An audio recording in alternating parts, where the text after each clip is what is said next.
Right, we're now back for game 2. This one is sure to be interesting. Both of these teams have, in fact, seen each other in the last 3 international events, including this one, of course.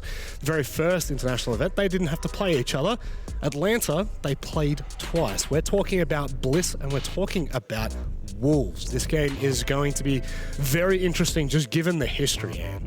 Yeah, I mean, of course, these two teams having faced off in Atlanta 2 times, it technically being 2-2 in maps against each other as well, really shows that both these teams should have the opportunity to take this best of 3 today. And obviously, we've already seen Wolves play yesterday, but Bliss are yet to play at all. This just gives you some context as to where it is currently sitting. Wolves joining as of 2022, 6 LAN appearances. No, it's a lot. I mean, they've been a story team for a while. Yeah. Especially players like Bibu and Lidu and the coach have been around since the conception. I mean, yeah, it was the very first Bibu was on the first. Yes, Bibu was there with, I think it was Supremacy at the time. Yeah. So the fact that he's still going and he's still doing well being the leader of the team, I mean, it's impressive. Yeah. Yeah, well, I think that it kind of sets this one up nicely. You've got, I would say, a lack of experience on one side and full of experience on the other. Let's talk about the Wolves and how they have, in fact, started. It hasn't been the greatest, but it also hasn't been bad, Anne. No, I think this year for them, of course, has to be a bit of a change. I mean, of course, they played at SI last time around. They had Rise with them as well. And then no longer working with Rise going into Stage 1 of Europe League really got that bit of a change for this team. I felt like in the beginning of the year, they were lacking a bit of direction. They needed that little guiding force that maybe Rise was bringing to the team. And now that they've had a little bit more time, though, it seems that they're landing together better as a team, as a roster, that it feels more common, more getting used to each other in that way. A few concerns that we have, though, is when they played the multi-qualifiers quite recently, they played the seeding games, and they didn't manage to win a single attacking round. So even though you're qualifying for these tournaments, you really should be making sure you're winning attacking rounds, especially if you're talking about Tier 2 European teams. Absolutely. I mean, I think there is a level of respect and prestige to it, and I think if there's an event where they're going to really like focus on it, it'll be Invite. Well, we're here, right? That's all that matters. It's time to have a look at Team Bliss, the team that is debuting here at SI. This is their first matchup, and it's on the A stream. Full of Australians. I could talk about them for days, but I'm not going to, Anne.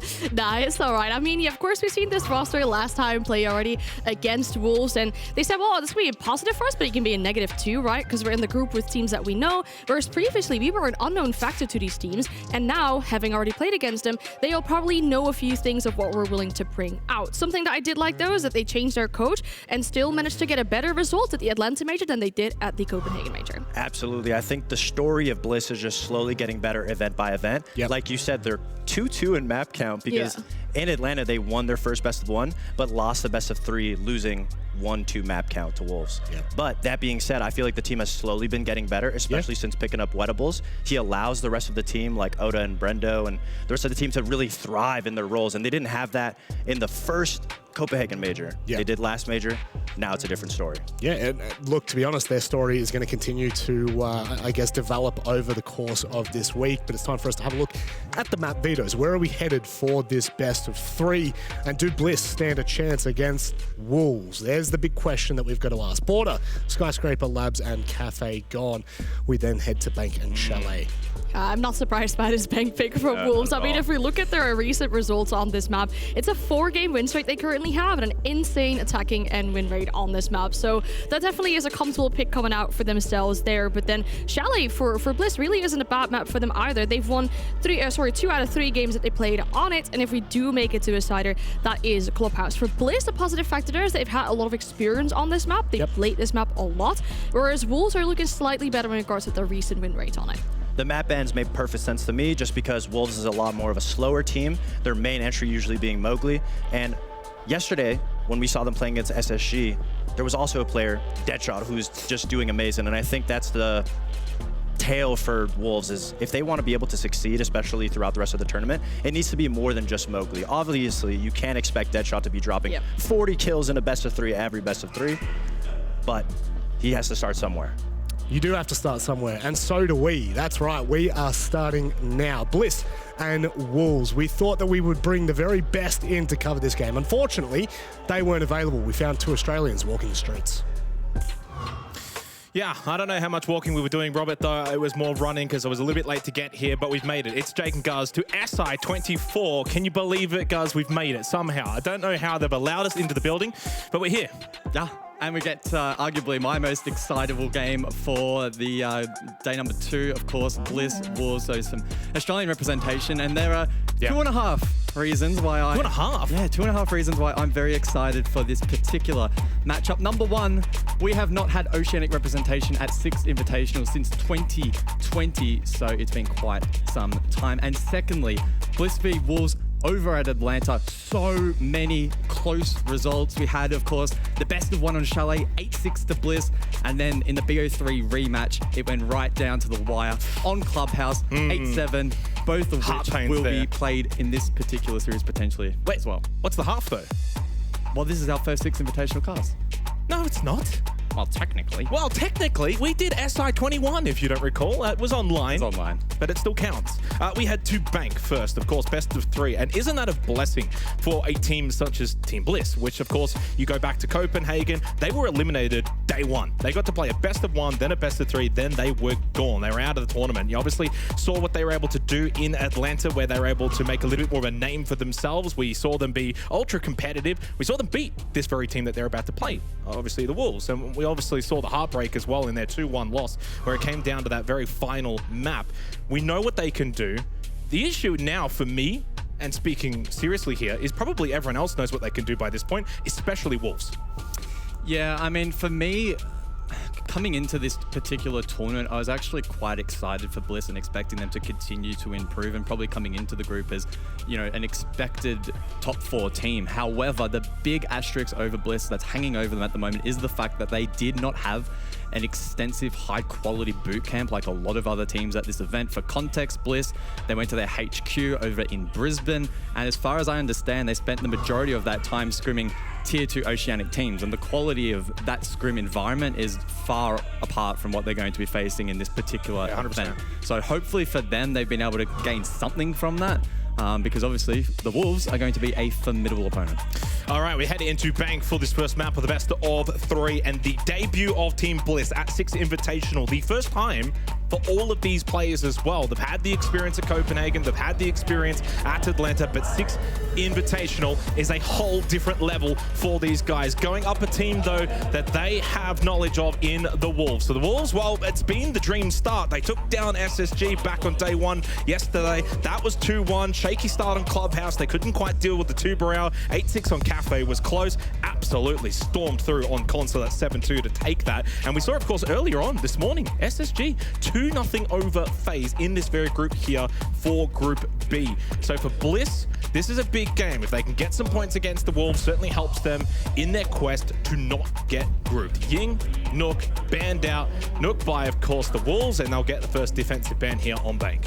Yeah, now Nook's not an operator that I remember vividly seeing Bliss play a lot recently, especially after the frag grenade nerf. Bliss, like a lot of other strong attacking teams in their particular regional leagues, were very good with vert nades, and unfortunately that's a tool that's now been taken away from their arsenal. Nook, though, on Bank specifically, of course, especially the potential to lurk through Garage is something that the Wolves will not want to compete against. Everything else standing out is making sense, especially that solo span. Again, for Bliss, pre-placed drones on attack by far and away one of their strongest elements on that half. Zami on the board, Fenrir on the board, 2-Brow, but 2-Brow probably not expected to be as utilized on Bank as certainly some of the other maps, but straight away you can see Sage on straight into Fenrir. And speaking of Sage, you know, when we look at this Bliss roster, there's been a lot of talk about Weatables. He's the player that, of course, ended up replacing Jigsaw after Copenhagen. Oda, what a start to 2023 that he had statistically as one of the highest rated players in the world. He's dropped off. He's playing a little bit of a different role now, but Sage is statistically the highest rated on Bliss, 1.12 rating,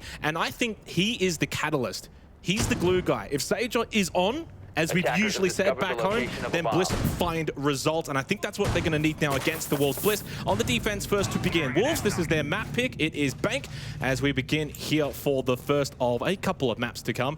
I want your predictions very quickly. Non-biased predictions. Wolves 2-1 is probably my expectation, and anticipating at least one of these maps to go to overtime, if not 2, given how competitive they were at Atlanta. And talking about key players, we'd be remiss to, of course, mention Deadshot.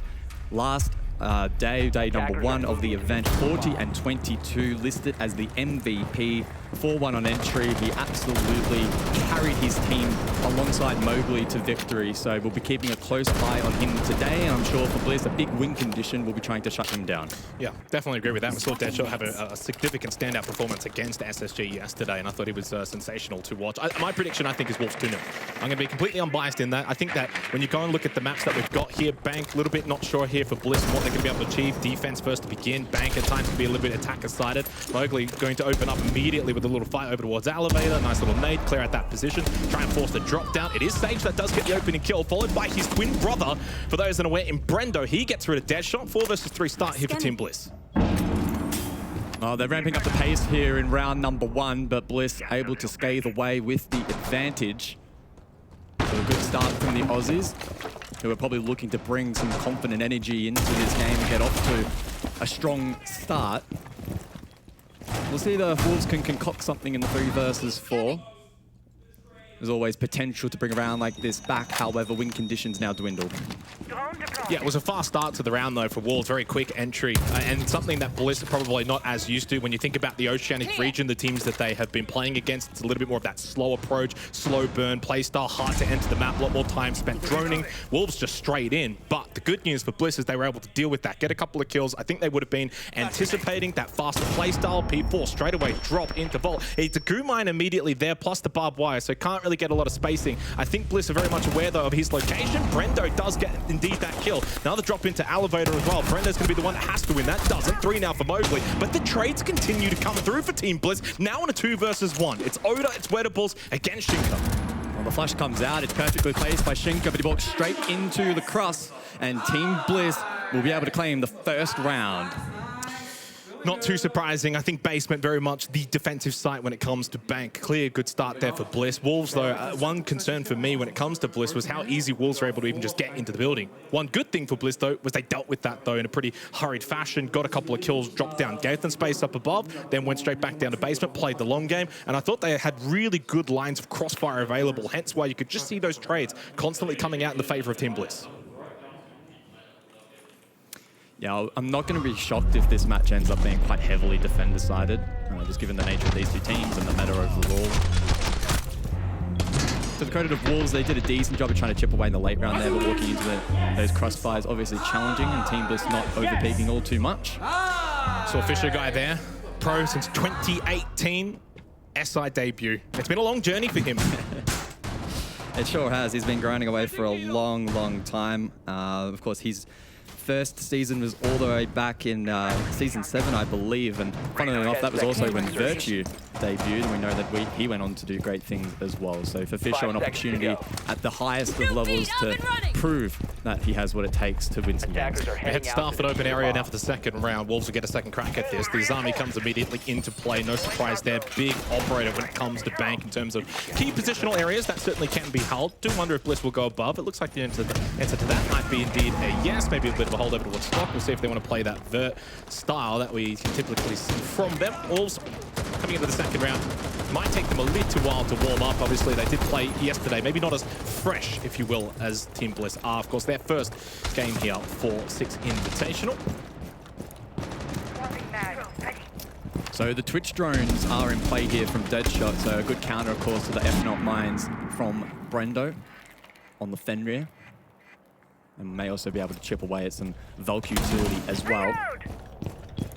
Of course, one of the big weaknesses of open area that teams have been looking to exploit recently, especially with shields on attack, is just hitting directly from E, but we're not going to see that from the Wolves on this occasion, instead going for more of a map clear, and Bliss love extending on the roam on this map, sometimes to their downfall against weaker teams who actually don't play into it.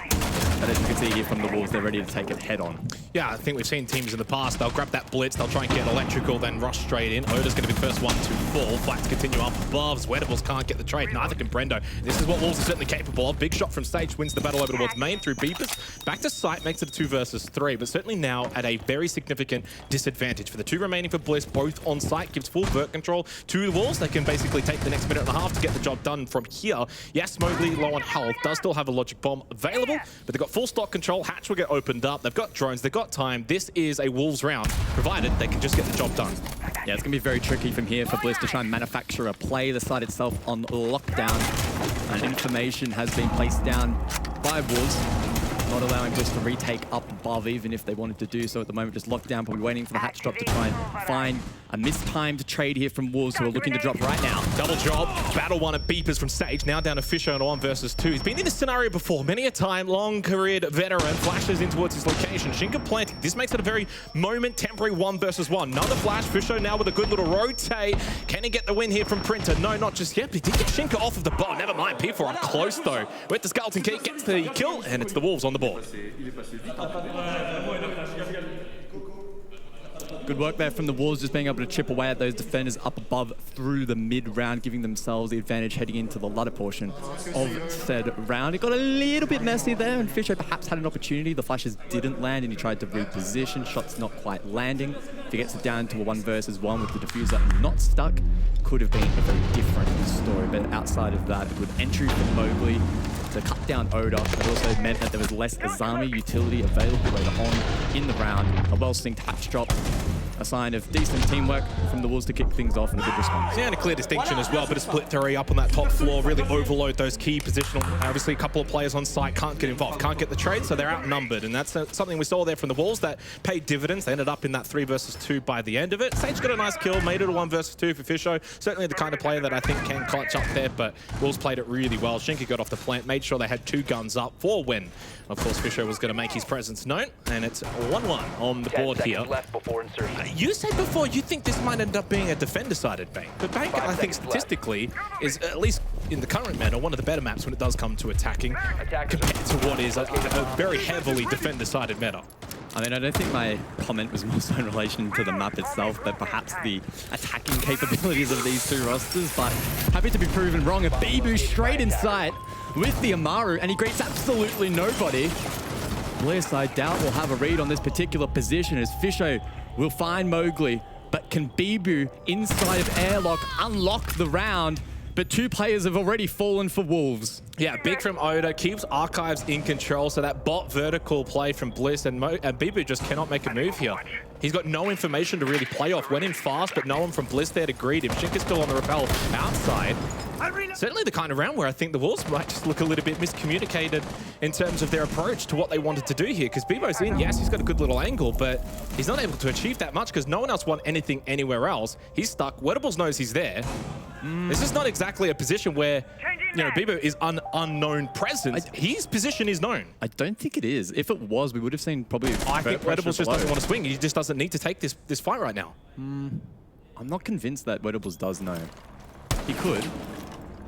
Either way, looking for a bit of top square control now. P4 to try and put some pressure in towards site, but so many positions still need to be cleared, such as Janitor. Stock really hasn't been cleared either. Main stairs control still with Bliss. Bibu now makes his presence known. Wettables hears him up close. Wettables got to win this fight, and he does.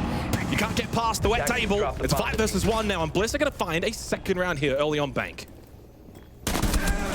Well, a funny little round. The Amaru there from Wolves not paying dividends. 2 clean picks elsewhere from Bliss. Enough to alleviate that pressure.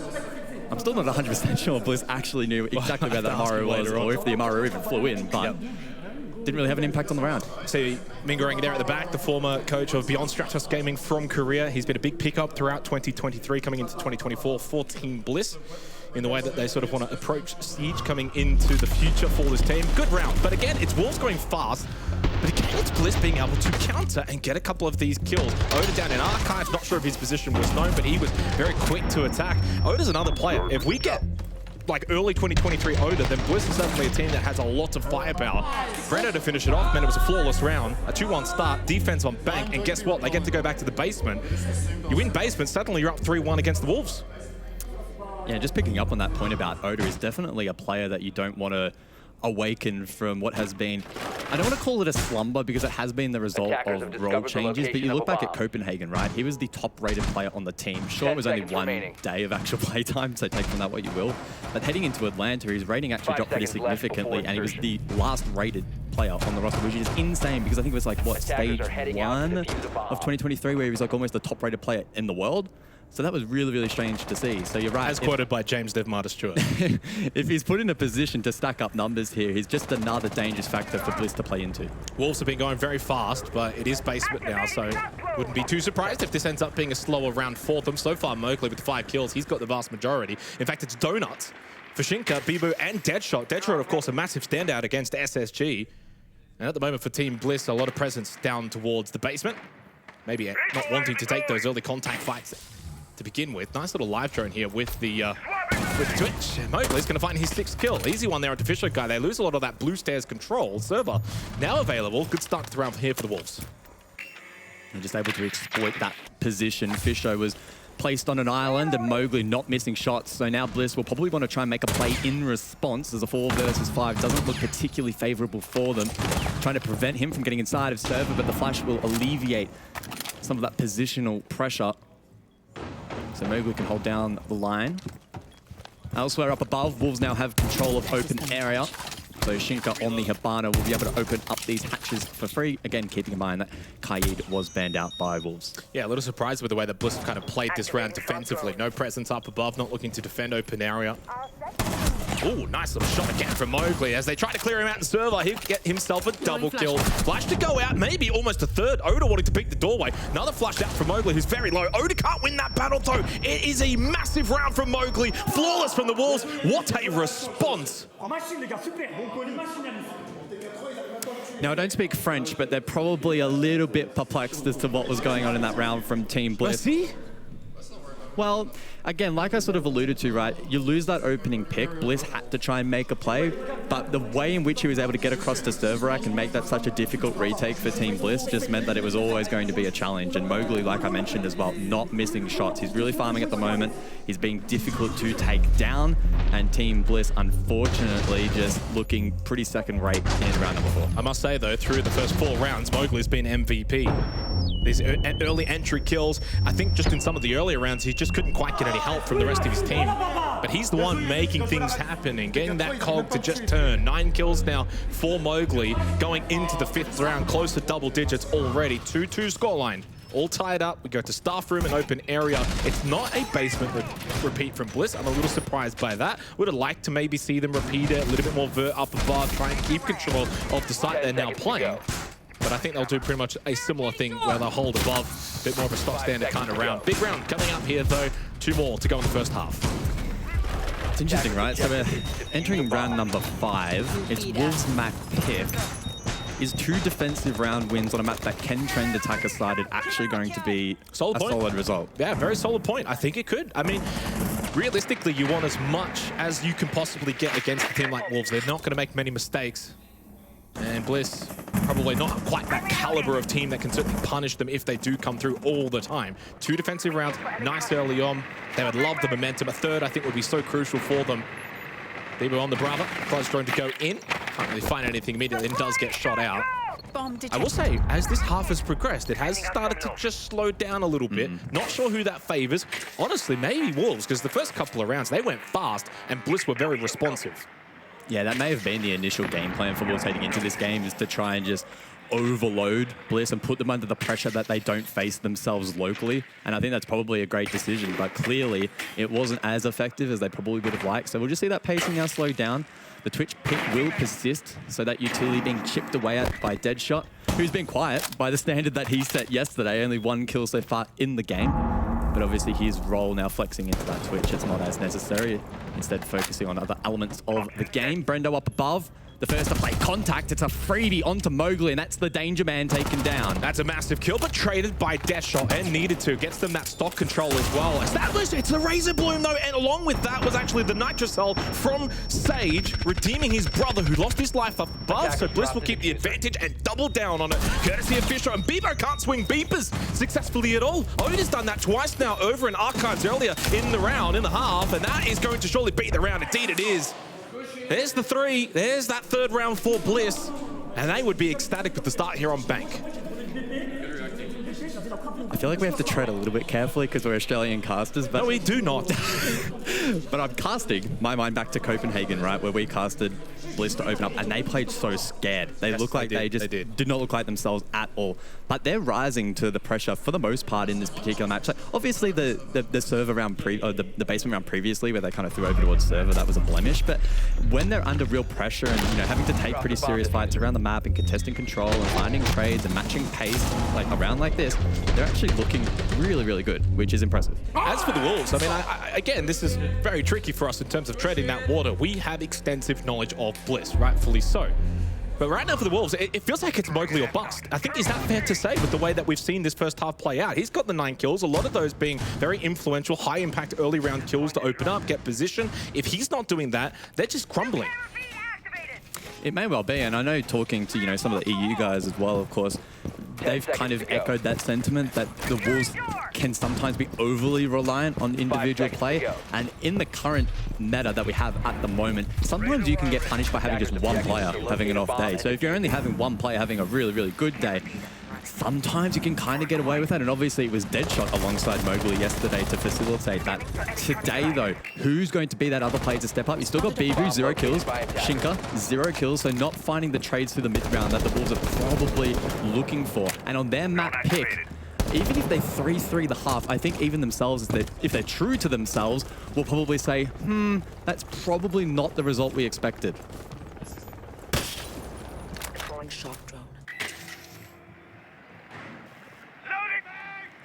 Well, final round of the half. Bliss with a massive opportunity. Wolves, though, have shown they've got the capabilities of taking this basement site. They've already done so very previously, but a big reason for that was very much Mowgli's entry in towards server. People a little lurk.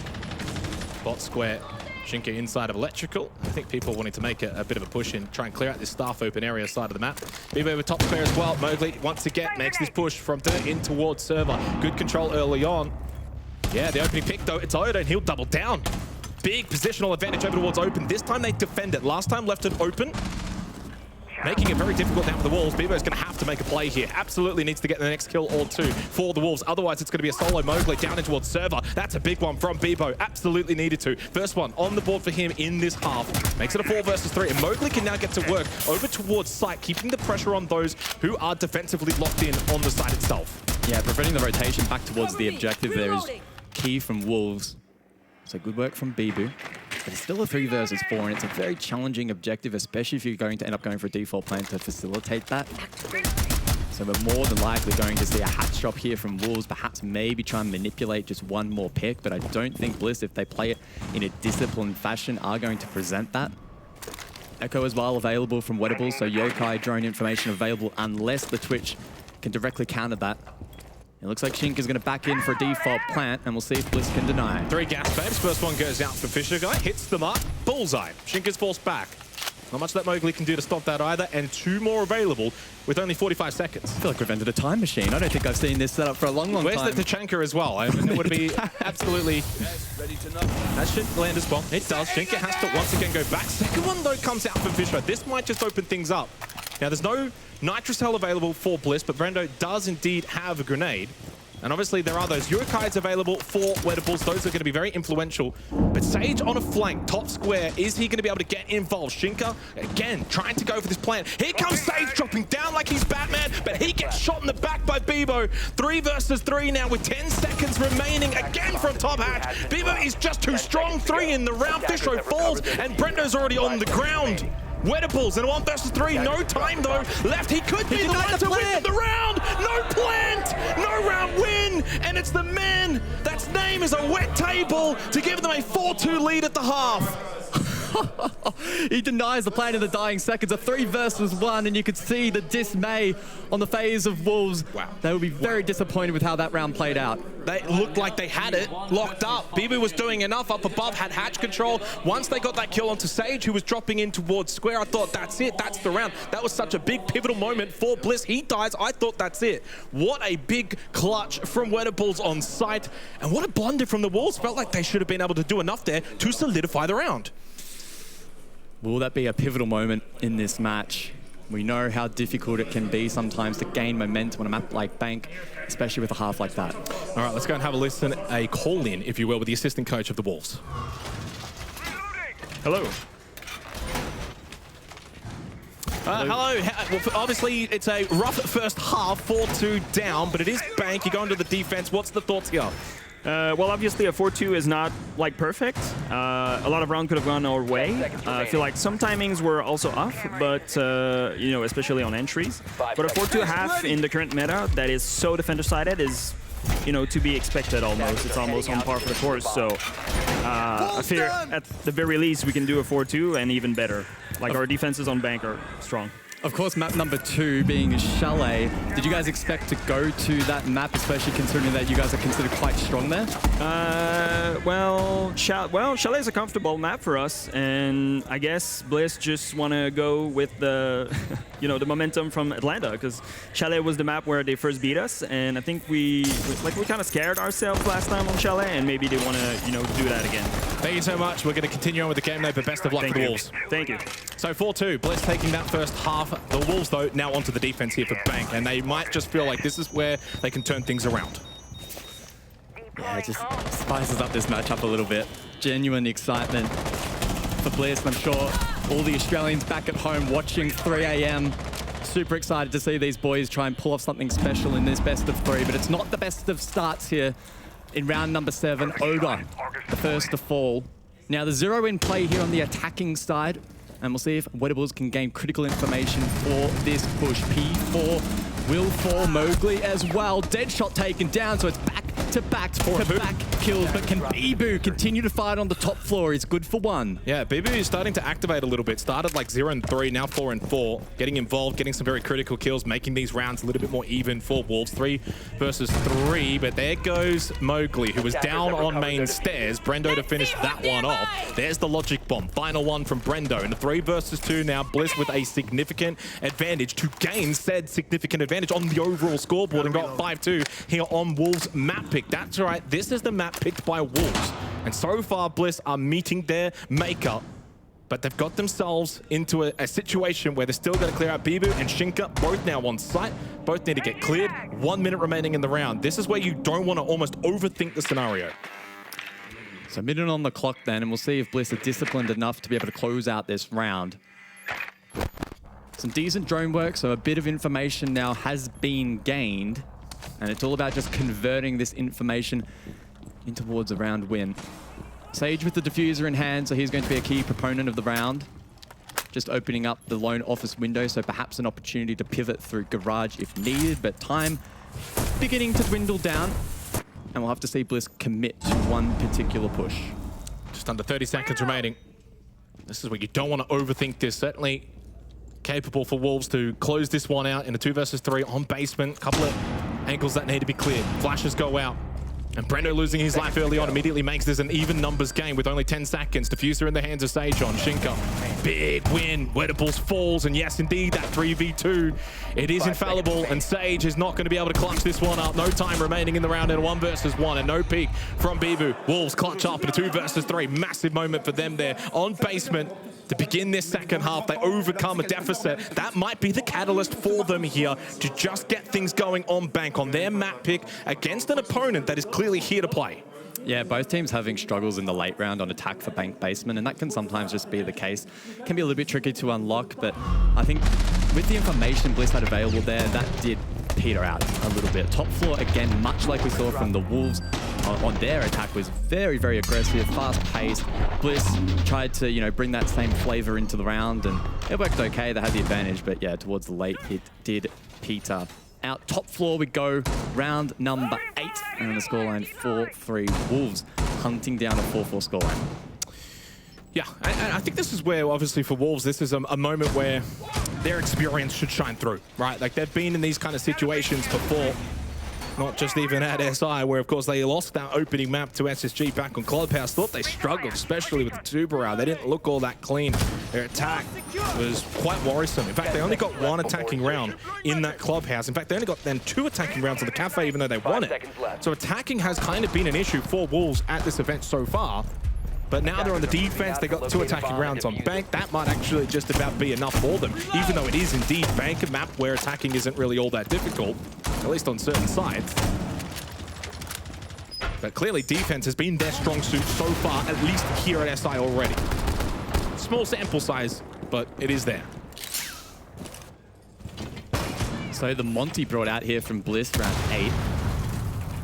So indicative of a lobby push here up through Banana, and Fisho relatively competent on the Monty. We see it from time to time locally in the Oast League. Kanto Wall a point of focus, and Brendo will look to open that up with the X-Kairos on the Habana. X-Kairos.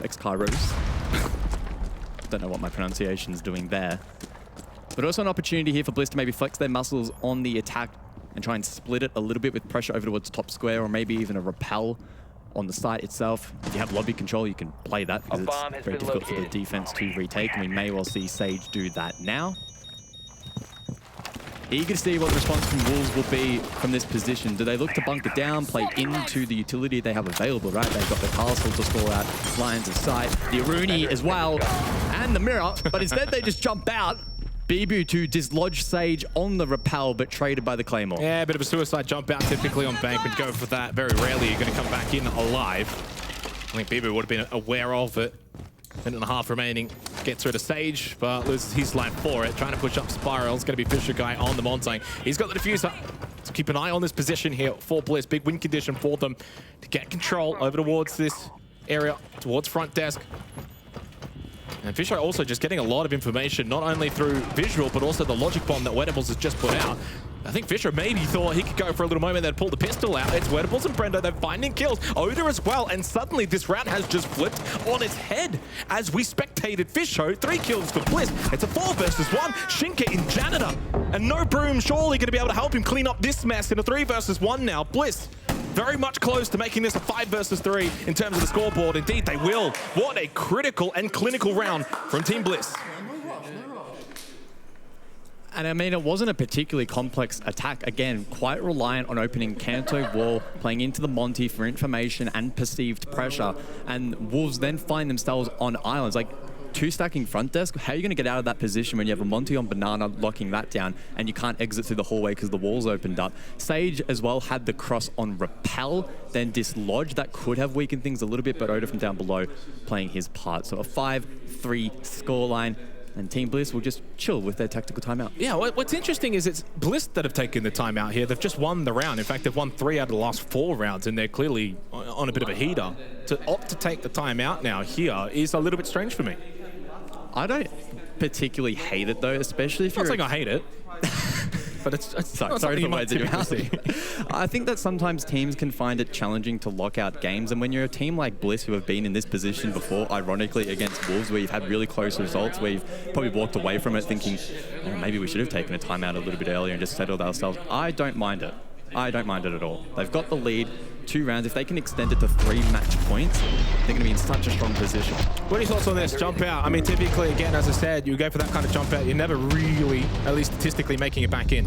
I don't think it matters. I think dislodging that rappel is really important because, you know, obviously, like I mentioned, right, if you're on the defense, if you're Wolves, you can't contest that rappel. There's no way of you getting into lobby with the 4 other attackers there. So the jump out there to dislodge it, not too bad. It's the other defenders, especially the 2 that got locked at front desk for me, that made or ultimately broke the round there for Wolves. Yeah, 1 goes outside rappel, 2 locked out front desk, then you lose the battle top square. Suddenly you've just lost a lot of map control, if you will. Bliss doing a really good job so far, 5-3, but don't count out the Wolves. Their map pit on the defense, a side that they've been very strong at so far, but one thing we didn't quite touch on is, you go back to the SSG game yesterday, Wolves actually banned out Bank, and then they go and pick it against Team Bliss.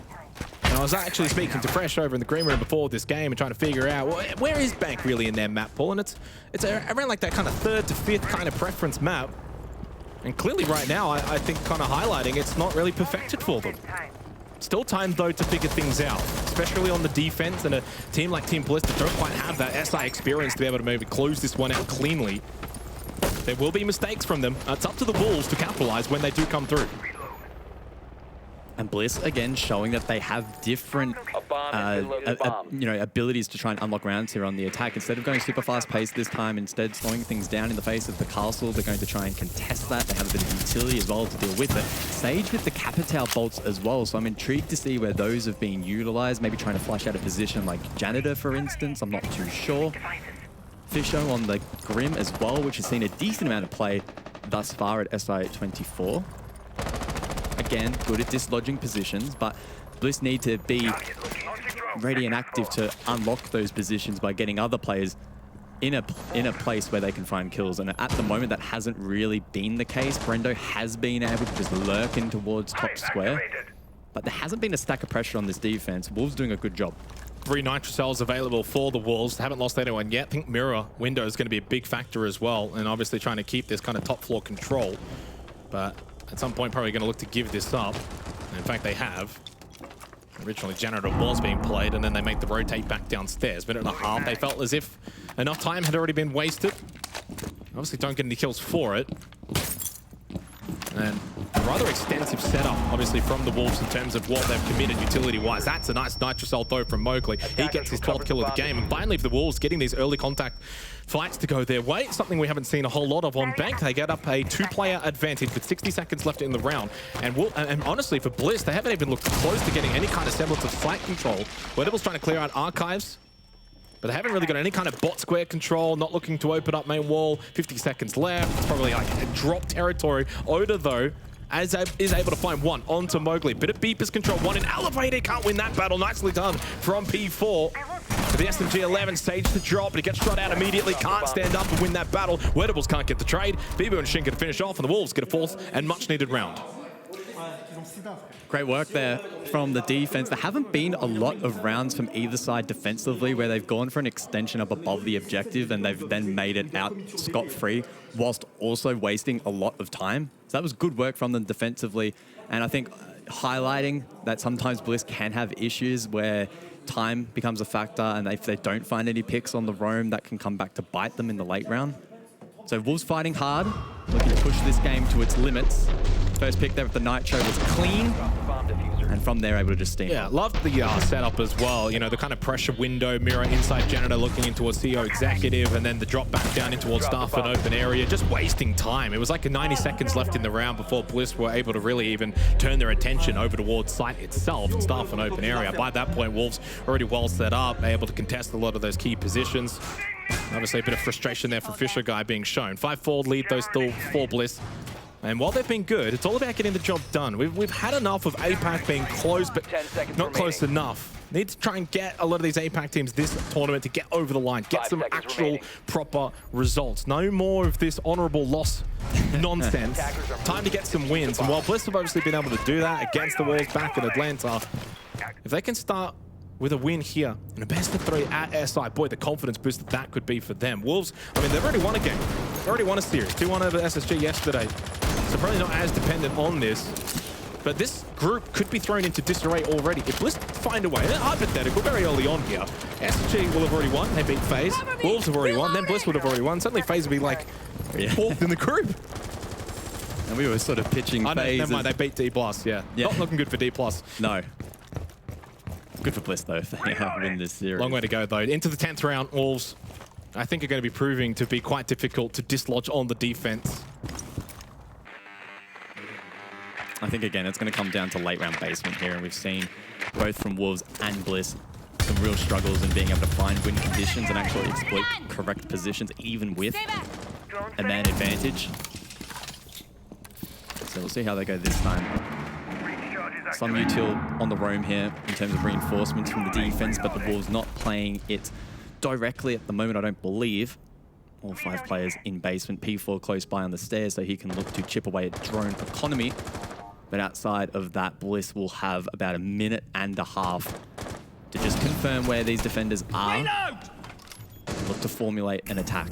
P4 gets droned down over towards bot main. 90 seconds left in the round. 5-man stack down below now for the Wolves. This is proving to be a little difficult for Team Bliss.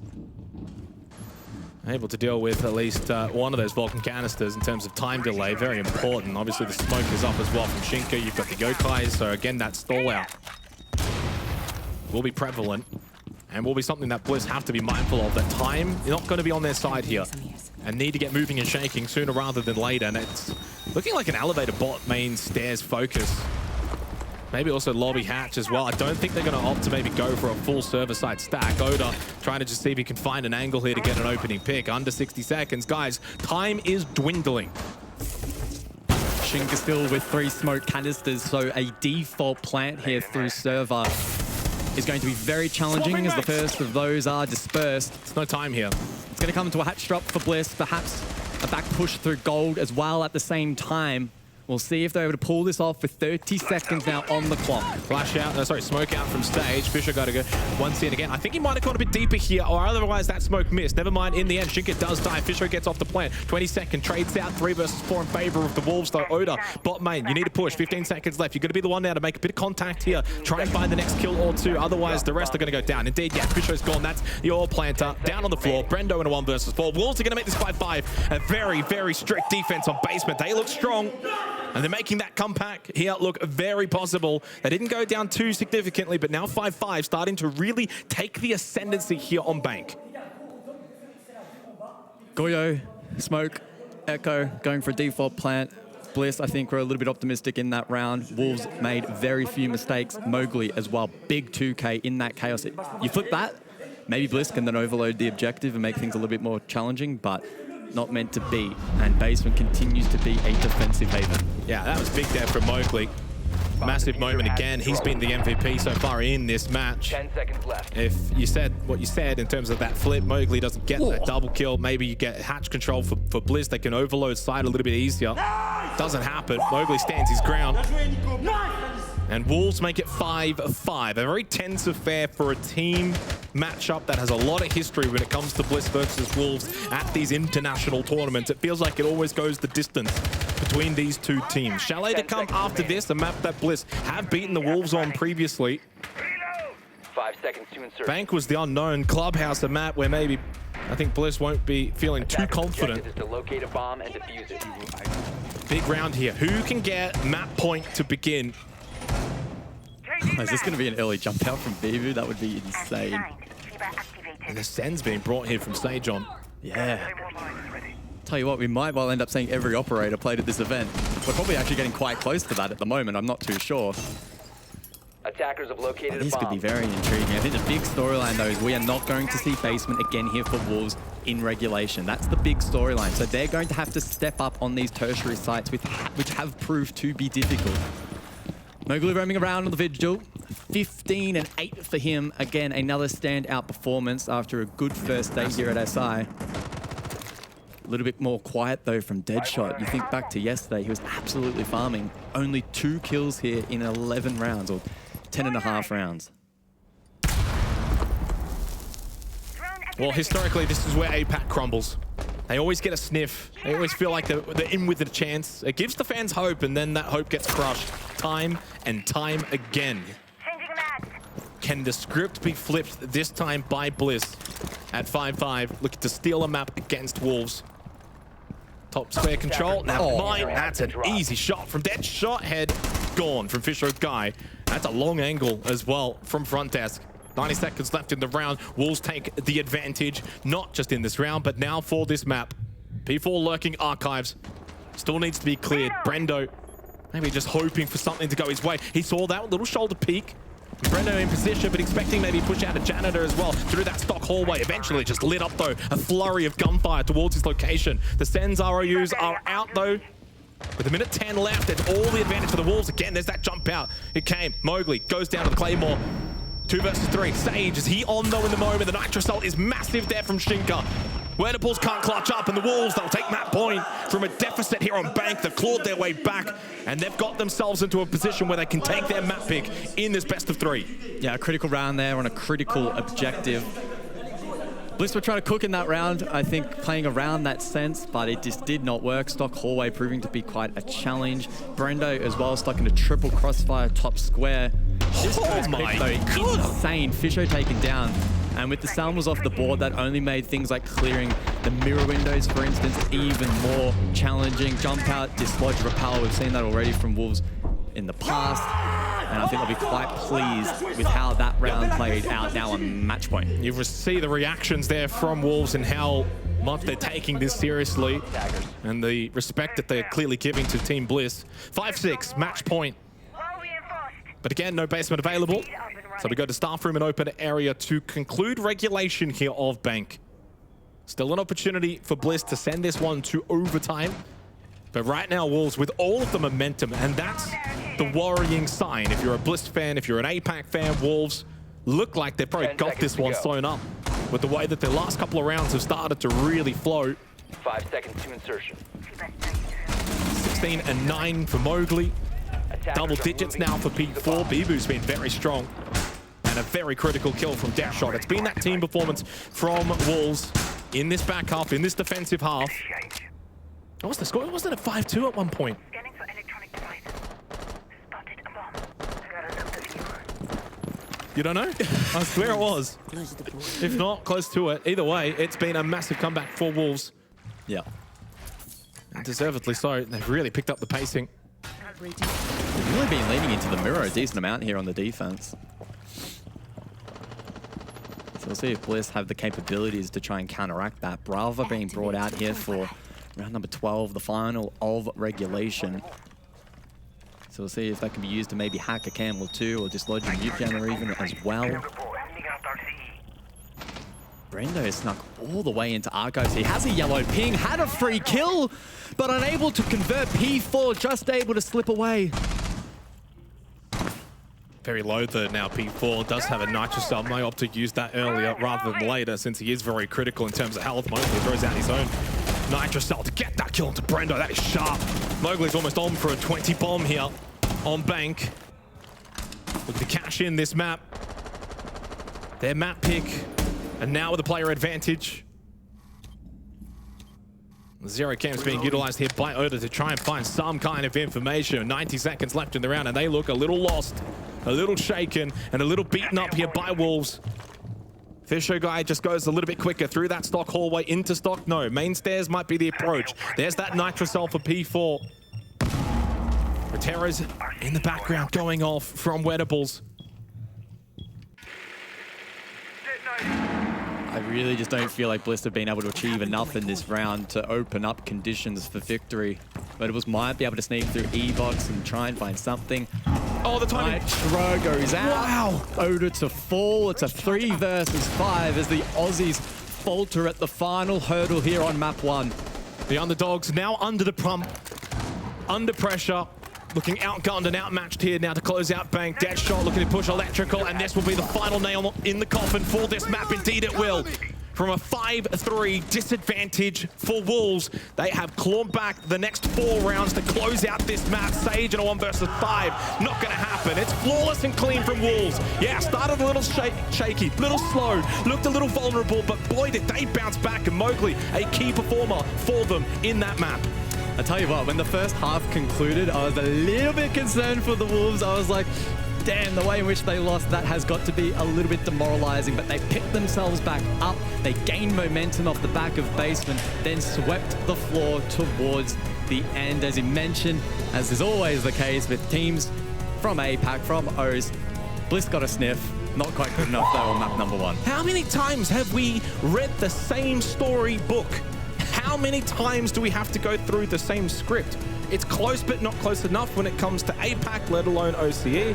And clearly now we head to Chalet after this. This is the map pick then of Bliss. They're going to have to be expected to go one better. Yeah, started really well. They got out to that 5-3 lead, looked good, looked strong.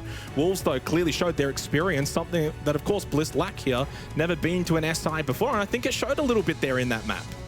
Yeah, well, map number 2 is ready and waiting, Jake. So let's throw to a break and we'll see you guys on the other side.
Well, it was out of the gates firing from the beginning. It was a 2-4 start for Bliss.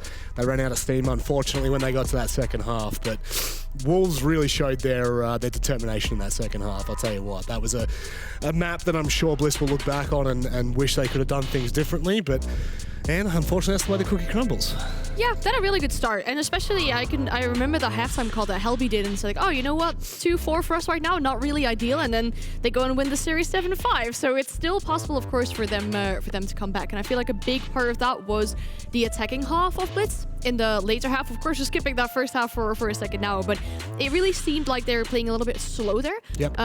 Wolves were sometimes giving them a bit of false security, whereas they had this open area defense and they had mirror windows upstairs, leaving those mirror windows quite early, giving Bliss that area to take, and then there were C4s from below. And Bliss sometimes weren't understanding fast enough that, hey, this is free, we can take this. And that maybe comes down to the fact that they haven't had this international experience yet, because if you look at interviews, they're saying, oh, you know what, we need to make sure we prepare ourselves for these international opponents and all these different things that they can throw at us in the server. What's the difference between first half and second half? Is there something that you can point to attest to?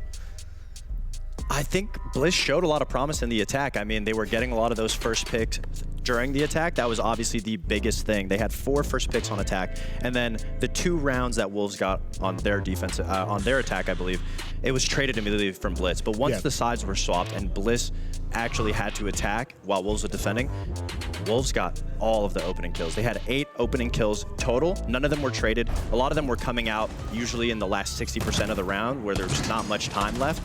And they were just trying to bleed out Bliss. Like you said, it was really Bliss's game to, I guess, lose because they didn't realize that they could have taken a lot of those opportunities. And then also to add to that, right, if you have that basement defense, especially on a map like Bank, you have, of course, your Echo, you have your Goyo, you have your Smoke, and it makes it so much difficult for these attackers if you've wasted so much time on that upstairs clear to then also deal with all that utility that's still left on the side when you're trying to go for an execute. What would you be looking for, Fox, if you were a Team Bliss right now and you were looking back at this map, figuring out that second half that really did not go ideally at all? What are you looking for to be the key changes moving into the next map? Crikey. I mean, I think the biggest thing from Bliss is they really were very productive, and it looked like they felt very comfortable on defense. A lot of the players, I mean, Oda holding his own in one of the rounds, fighting off everybody in open, and they were really expecting Wolves' aggressive fast plays with the Amaru. Yep. I think they know what's coming to them. I think once it gets to attack, they can't let themselves get scared by the level of this stage, by the level of the team that they're playing against. Well, speaking of getting scared of someone, maybe something, Mowgli. Oh, yeah. Absolutely nuclear on this map. Yeah, the funny thing is we raised that as a kind of a concern, I guess, going into this map, right? Whereas yesterday, he really showed up, Deadshot did as well, and then you're thinking, okay, well, it's a very risky or win factor if you're trying to rely on one player to consistently step up. Yep. And we're still seeing it from Mowgli at the beginning of that game. He was popping and stepping up, he was showing off, but his team really wasn't keeping up to pace with him, and that made it really difficult for them in those first few rounds as well. But luckily, they catched up, and it looked a lot better for all these Wolves players after. Well, look, we're moving over to Chalet now, so a bit of a clean slate from Bliss. This is now Bliss's map pick, okay? Yeah. So we get to go to more familiar territory for them. Not that Bank isn't comfortable. You could obviously see that there are some things there that they feel confident on, mainly defense. Yeah. But we move into Chalet now, and I think maybe, is there any concerns that you have that might translate from Bank to Chalet? The attacks. I mean, Chalet is a very attack-sided map. Defense, you can really sit back and really relax. But on Chalet, you can't. You have to be proactive. It kind of scared me a little bit for Wolves as well, just because they are more of a defender-sided team. But the way that they've been playing on their attacks with, like I said, with the Amaru going very fast, I mean, they're switching up their pace. It's time for Bliss to be able to also switch up theirs. Something that I really like about this pick, though, is that they know, this is what my main concern was in that last map pick, you know, you have your attacks, you're maybe not sure, not able to adapt to it. With this map pick of Chalet, it's a map that Wolves actually play quite often. So you at least know what your opponent's going to throw at you in the server, because it is one of their most played maps. So you can do that prep work in advance. You can prepare for, like, hey, this is what they're going to bring out on their defense. This is things that we should be keeping account of. This is things that we might encounter when we get into that actual server. So maybe it makes it easier for them to think of these attacking plans. Now, you've got your stats right there. Was it Bliss that won this last time they played? Bliss that won this last time. They played against a team and lost. They lost Chalet last time. I thought they played Wolves in Atlanta and. Oh yeah, no, sorry for the Atlanta. Sorry, yes. I gave you no context. Then I was like, oh yeah, did they win? Last time Just they threw played out it, I was there. like, that's quite recent, but there You was a have the loss stats. for them. But yeah, Yeah. the last time they played it at the best of one in Atlanta, and it was a 8-6 overtime, but it was a victory for Bliss. Okay, so it's going to be a close match no matter what happens here. Where's the deciding factor? Where do Bliss find that outside of the attack, just the bold lead the attack? Yeah. Where do they find this? How do they get this across the line to push us to map 3? I mean, they can't let themselves get scared. Obviously, they were trading very well when they were on their defensive side. Yep. They just have to transition that into attack, especially we were talking about specifically Mowgli doing a lot of the heavy lifting for Yep. Wolves. I hate to say it, but he was doing a lot of the heavy lifting in that first map. There was 2 players with donuts up until like the 5th round. Yeah, it was wild. So going on to Chalet, if you have the same set, it'll be still a close game, and I could see it definitely going into OT, maybe a potential another 8-7, Yep. like Atlanta. So I guess backing on to, the fact that we have been talking about Mowgli, it was something that we, kind of contextualized at the start, comes to fruition that he's the player popping off. Is that enough to get him across the line? Because Wolves, I mean, they showed in map 1 that it is enough, but when we go to Chalet, can you expect that back to back? That's the thing, right? It's really gonna have to depend on how Mowgli shows up on the day itself, or on the map itself, rather, if you're gonna specify it to that much. He was really stepping up at the beginning half, but his team wasn't. That wasn't really helping them win these rounds. The one positive thing, because I'm looking for positive things for Bliss to be able to climb this back, right? We love positivity for host teams. Yeah, no, but also because they have seen what Wolves do on this map, considering that Wolves play this map often. You're probably going to be able to pinpoint exactly where Mowgli is going to be playing. What is he going to do? How can we counter him out? How can we make sure that we get rid of this guy when he's being our main threat at the moment? How do you stop stalling? How do you stop that? I mean, you're very it's frequent. really hard. It's really hard. Yeah. Sometimes you have all the information, and on Bliss's end, they really did have all the information on Bank. They're doing a really good job at, I guess, putting the information in the key pockets, but when it's time to capitalize on it, again, you can't let that fear stop. We put a lot of pressure, too, on Mowgli, but some players like Bibu, some players like Deadshot, especially, he dropped a 40 bomb in the best of 3 against SSG. We didn't really see him show up too much. Bibu was actually stepping up. We need to see things like that from Deadshot to come back and, I guess, make it easier for Wolves to win. Bliss, again, they just can't let like the momentum, the monumental peak, like mountain that they're climbing, scare them. There is a very much a peak to this, because the problem is this is the first SI appearance, and just to kind of contextualize it for the viewers at home, what are we expecting from Bliss for SI? Because right now, we went into this optimistic. We went into it optimistic, but, optimism and reality, often they don't match up. So where do you sit with Bliss at the moment, especially after seeing their first appearance? I want to put it in the context of the group, because of course we saw Space Station win earlier today, which puts him at the top of the group, and we've got FaZe underneath that, then Wolves, Bliss, and D+. I think if you look at the context of the group, they could definitely beat an opponent like D+. I mean, we saw how it went down against FaZe. Wasn't really the brightest showing of D+. So if they don't win it today, they still have a chance to make sure they don't get eliminated from groups. Well, that's a very important thing, especially for me, because I love those teams. It is time for us to throw to the match. We're heading to Chalet, Guz, and Xenox to run you through the action. Certainly a big opportunity once again presents itself for Team Bliss, but now down 1-0 in this series. Wolves getting the better of them on Bank after a 5-3 deficit. Clawed their way back 4 very important rounds, led by Mowgli, of all people as well. Insane performance. I think it was like 18 kills overall. We head to Chalet now, of course, a map where these two teams already have some history back at the Atlanta Major. Bliss won at 8-6 in OT. So they've got good history on this map. Back then, it was all about attack from Wolves. They struggled to defend, but the way the SI has started so far this tournament has been all about defense. So if they can combine the attack we saw from Wolves last time here on Chalet against Bliss, along with their newfound strength in terms of defense, they will be very formidable. First half beckons, Bliss on the attack, Wolves will be defending. Well, there were smiles all around in the Bliss camp. You're probably looking at the cams during now, and obviously in the background on the desk as well. Probably wouldn't have suspected that they lost the first map. So they're still in good spirits, and I think there were some key takeaways from them, both positive and negative, that they can transition into map 2. I definitely agree with a lot of the points that Fox was making, in particular on the desk, in relation to Bliss having to tidy up attack. They often had information and the tools available to deal with different setups, but they were perhaps a little bit intimidated by the prospect of taking those down. So we'll see how they go here, starting off on attack for Chalet. It's Nomad and it's Ying taken off the board first. Defensively, I'm quite intrigued to see what we'll see taken off. No real surprises there from Bliss with the Solace, and that frees up Wolves to go for something a little bit different. They played quite a bit of his army on Bank, so I wouldn't suspect that. Maybe the Fenrir, but no, it will be the Valkyrie to minimize some of that information gain. Of course, that Chalet performance in Atlanta, that was a best of 1. When it came time for that best of 3, Bliss smacked Wolves on console at 7-2. After that, then it was 7-4 and 8-7 to Wolves. We obviously just had Bank, that being a 7-5. So, I mean, historically, these two teams have actually played some really tight, close to fair matches. Will we get that again here on Chalet? Wolves, of course, 1-0 up. This is a position where, again, we haven't really seen historically, because back last time in Atlanta, Bliss got the head start. They got that little sucker punch in on Consulate. They had that 1-0 lead. This time, Wolves already out in front. They begin on the defense of Chalet. Now, mind you, for all of these significance surrounding defense at SI, if there's going to be any kind of map where attack should be prevalent, it's got to be Chalet.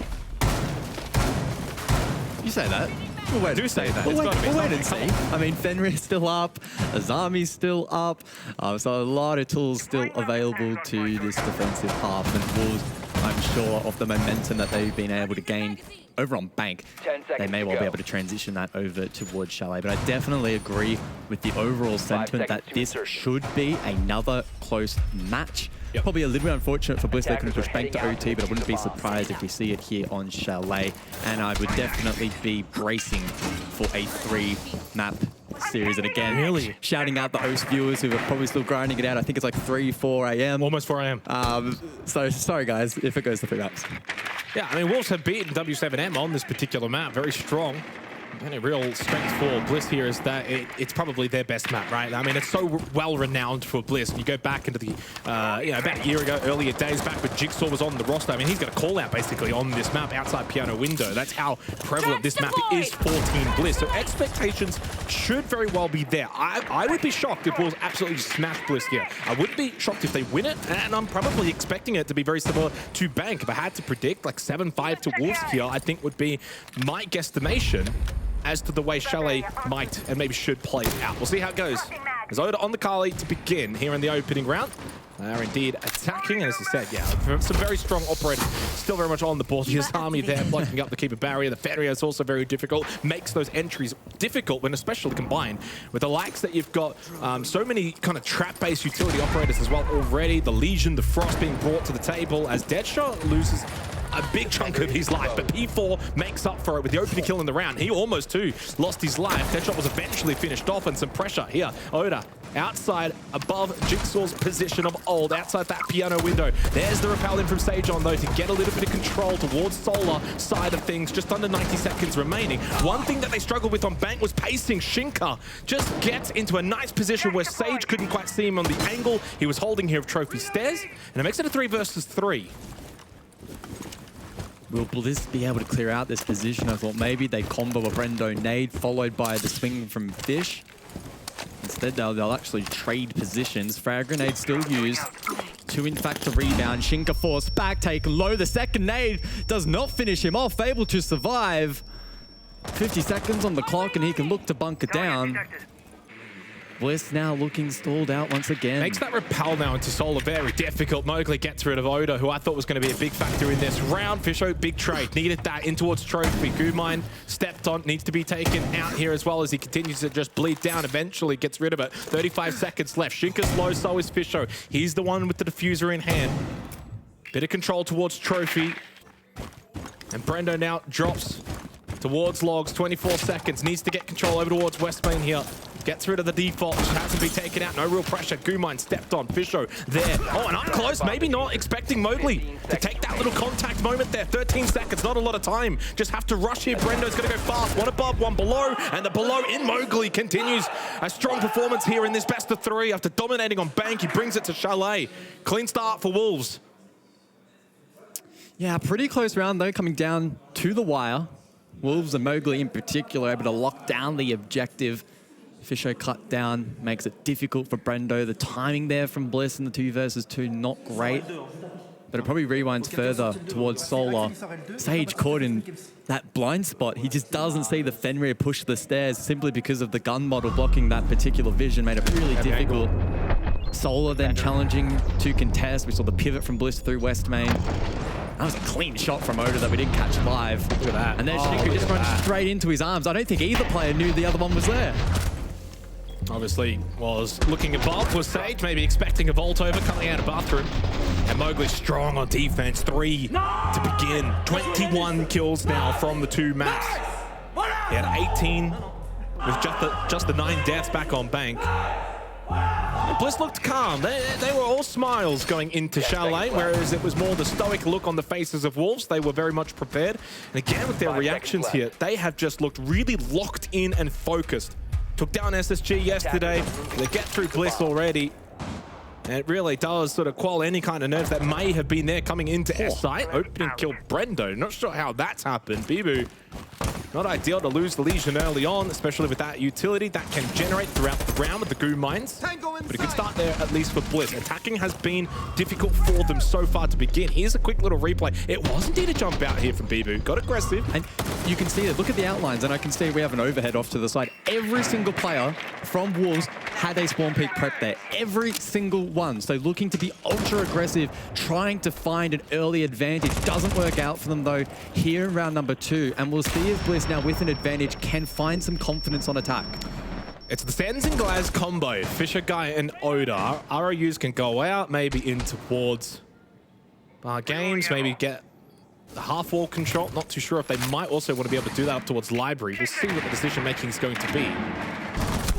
And a second kill found over towards front entrance. Sage onto P4.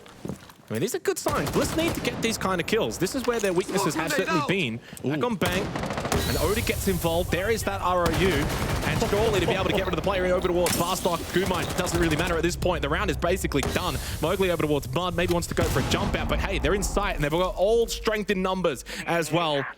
Really well played from Bliss. Activating the bomb diffuser. I mean, the round is done, essentially, unless Mowgli just gets probably the biggest clutch of the tournament thus far. Oda loses his life. A little smirk from Hingering there as we go early. Oh, no. Don't go too early, though, because I tell you what, Mowgli's on a bit of a heater, but 2 players outside and another ROU. Frag grenade thrown in. Deals with that ROU. 24 seconds. Can Mowgli off the keeper barriers? No, he cannot. Okay, breathe, sigh of relief, because that got a little bit crazy. For a split second, I was watching Brendo there, and he couldn't see the diffuser momentarily when that second keeper barrier blocked his vision. Oh. But it got broken, and Bliss make it 1-1. But Mowgli, my goodness, what a series so far. Very difficult to take down. I mean, you can see the cogs turning there from Bliss with the Sense Smoke combo.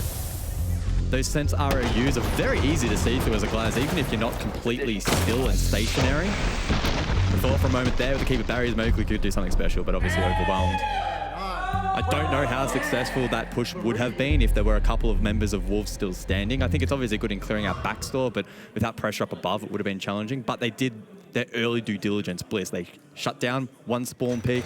They were able to find P4 as well, isolated. And from there, a relatively clinical way in closing out the objective. I'm going to say this as well, but right now it's been the Mowgli show. For good reasons, they won Bank mainly because of him, 18-9. But there comes with that the detriment of being so overly reliant on basically one player. We spoke at length about Deadshot, obviously back over on Bank, struggled, only got 3 kills throughout a 7-5 kind of map line. A 0-2 start, you're playing the water, you need to be getting involved, you need to be getting these kind of kills early on. Bibu, I thought actually came good by the end of Bank, started a little slow, and alas, similar here on Chalet. Right now it's again Mowgli or bust when it comes to Wolves, so far at least in this series. I'm looking to see if others can look to really stand up and partner with him to get the job done against Bliss. This is a pretty intriguing composition on the attack. The Sense will stand, but no Glaz this time around. Nook will get an appearance. Wettables to play that particular operator, which was banned out previously on Bank. So much for frags being not as strong right now. They've got more than plenty. 8 in total. Wow. That has probably got to be the most frag grenades we've seen in a single attacking lineup at the tournament thus far. It'd be pretty hard pressed, I think, to find another round similar, if not more. But a good counter to keep barriers, I suppose. It's this position here, over towards mezzanine, holding top chimney. Dead shot on the ward, needs to be strong, needs to get a couple of kills. Obviously very difficult when you've got so many frag grenades being thrown your way. You're a little bit precarious of those looking to entry in towards library. You've got to be careful of big window as well on the mezzanine itself. Well, they've used they've used 6 of 8 grenades. What have they actually achieved from that?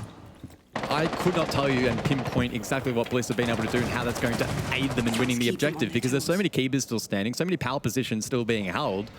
I don't think the plan here from Bliss has been particularly effective at the midway point of the round. Maybe a couple of BPCs.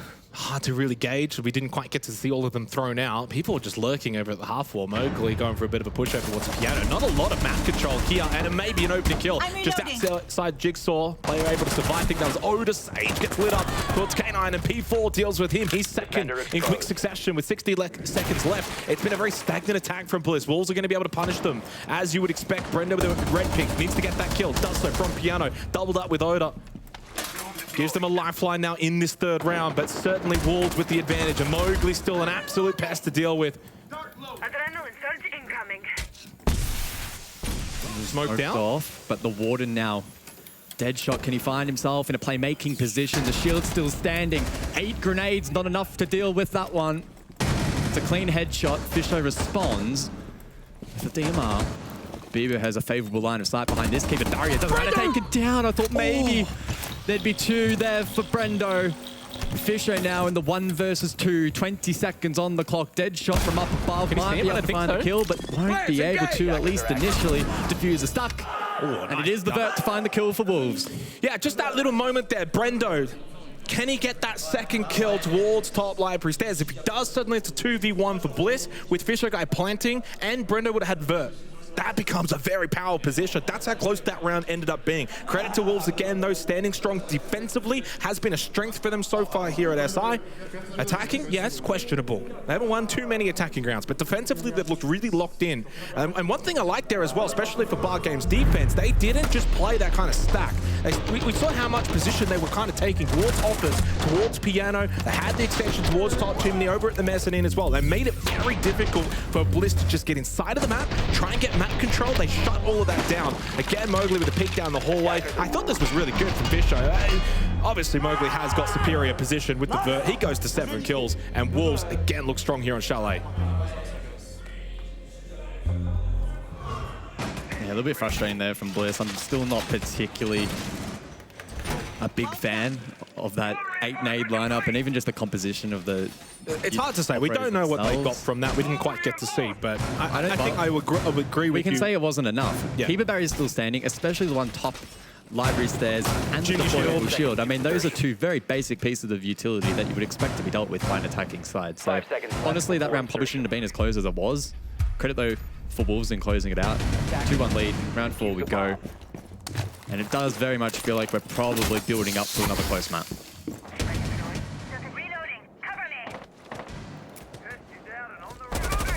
Absolutely no question in terms of player rating when it comes to the series. Mowgli now 7-1 off the back of that 18-9 performance, the start of the show. People are very strong as well in that round. Double repel outside Solar might be the approach here for Team Bliss once again, as they did earlier on in this first half. Albeit though with minimal success. I think Oda, the man playing that sort of jigsaw position, just outside Piano and Bathroom. Double Claymore setup. Position that Jigsaw used to play on this very roster many moons ago. Taking the bad guys. Fisher guy, that's out there, E1T. Mowgli playing that top hallway position towards Piano. Of course, has to be a little bit wary. Oda could make an entry if he feels like there's a bit of weakness. Towards Piano, stage down in towards Solar. And this time successfully. Didn't have to fight too much for it. The Vert hold from Wolves. Maybe a little questionable right now. Bieber's got information though, courtesy of P4. Obviously, stolen drone of the Mozzie. That's going to have a huge impact in this round.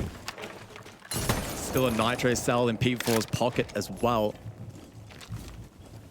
And that, by every measure, should be a pretty free kill up above if he's in a position to make that play. There's the Nitro. Sage continues to work this Vert under the guise of anonymity, but his position is known, and there is that Nitro cell onto Brendo. Yeah, there it is, called it. 4 versus 4. Little push down from Westmate to basement to find the lurking Mozzie. P4 though wins against Oda. Maybe wasn't expecting the double push though, and Fisher guys played well so far with that trade. At least makes amends for Oda's loss. Good Westmate control just close by, outside of sight as well. Fisher guy, yeah, should get that kill. No, Shinka survives them up close. Here comes the Warden of Bibu. Double push, Fisher with the pistol goes through, gets the kill. Traded, yes, but I thought Fisher did enough in that situation, considering the pressure that was mounting, and it's 8 knockdown. Shinka gets wet, but Shinka's down. It makes it a 1 versus 1. Deadshot versus Sage. In a 40-second moment, can Deadshot get the revive onto Shinka? No, indeed is the answer right now. Diffuser towards top west main stairs. Now one player, of course, remaining in Deadshot has gone for the Burt position hold up above. 30 seconds left. Deadshot, what can he find here from above?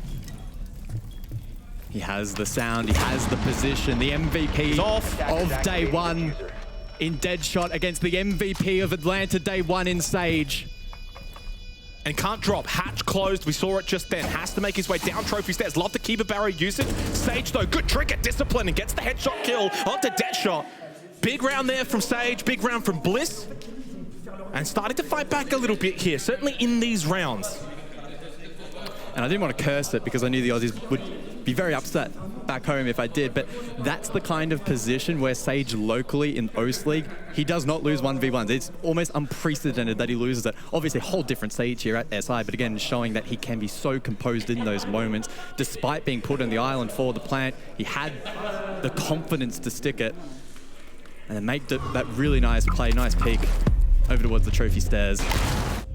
Another close round, though, between these two. Yeah, P4 standing up, though. He's been very influential on Chalet. Loved that play. Of course, was able to play off of his own Mozzie drone that he was able to steal. Immediately there, though, Sage, not shooting off that initial keeper barrier, it, in the moment, seems obvious. It's a keeper barrier, don't shoot it. But when you're holding such an acute angle and you know that player's pushing down trophy stairs, it's very easy off the side of any kind of movement to just let out a few shots. He doesn't. Good trigger discipline, then gets the kill because of it. Doesn't give his position away. Really clinical from Sage on 2-2. The scoreline now here on Chalet. 2 rounds to go in the half. Again, a reminder, this is Bliss's map pick. And a best of 3 in which Wolves already won. Back on bank. 7-5 after Bliss had a 5-3 scoreline lead.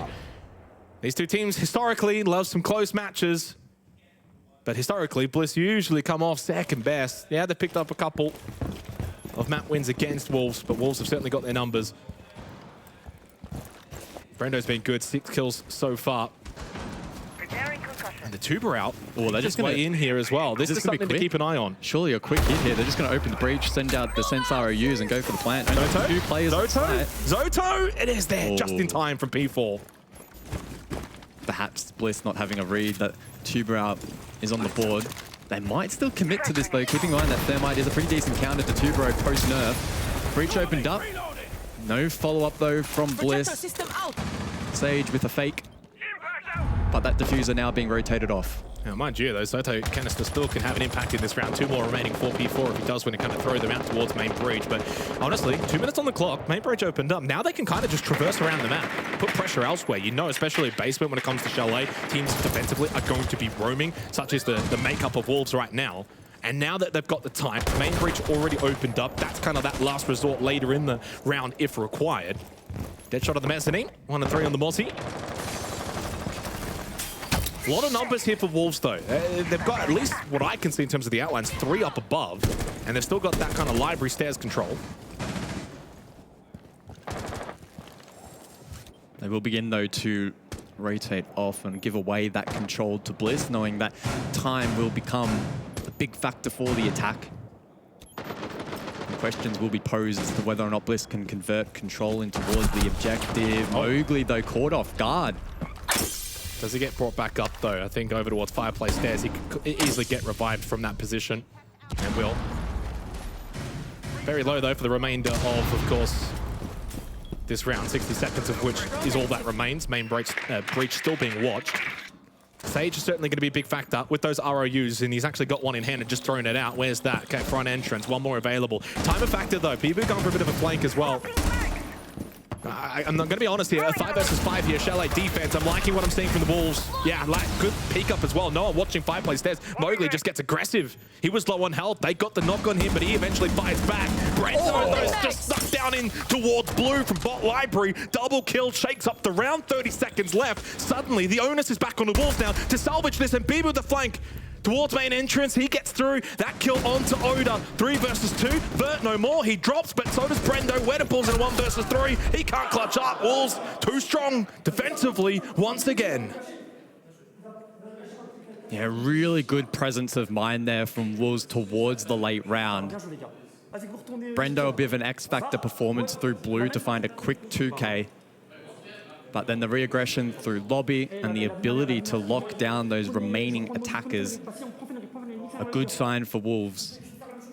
And again, for Bliss, and it's again sort of what Fox was alluding to on the desk, because it's just multiple times across both maps now where they've probably got the tools and the positions required to convert rounds, but they just haven't been able to piece it together when required.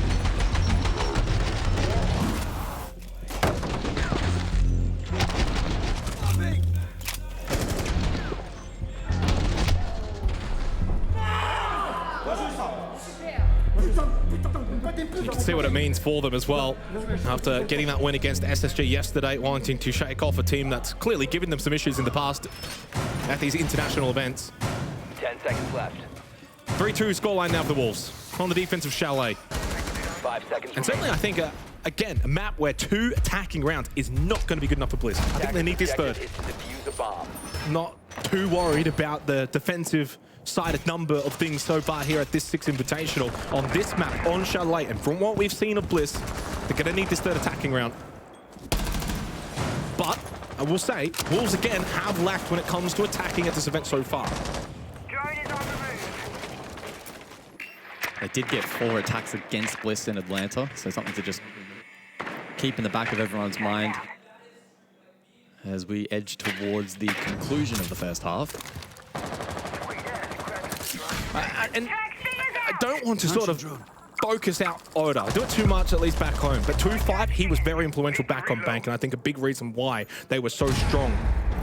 You're playing that Kappa Tower, you're playing a key position, a very key position for what Bliss like to do. Get a bit of that bedroom, piano, hallway control from outside that jigsaw position. Again, Mowgli. Of course, he's winning that fight, and he gets the double as well. This man can just not be stopped. Make that another kill. 3 with 11 overall so far in Chalet through the first half alone for a man who just dropped 18 back on Bank.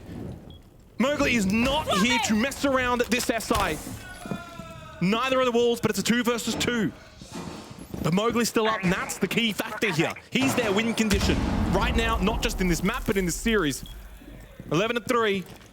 And I mentioned Oda, now a chance for him to stand up, make that name for himself. Wediples 2 against Bibu and Mowgli, 2 players that have certainly already made their names. The bomb diffuser. The one thing that Bliss have here is time. Secondly, information. Yellow ping, drop down. Fall, and he gets the freebie onto Bibu. Oh, but Mowgli has been almost impervious for the ace in this series. Oh, Mowgli! Is it the ace? Oh, He's my going to 5! Mowgli! He's absolutely insane! Are you serious? Mowgli! The ace in the clutch in 1v2! For the 4-2 lead at the half for a Wolves team that is starting to just make some waves here at this event.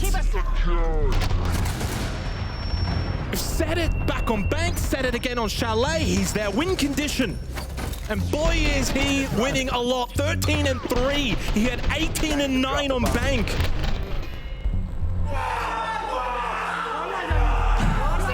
And the thing is, those last 2 in particular, he's not in a favorable position to contest the vert. Oda landed shots for the trade, didn't kill him, and he still wins both fights.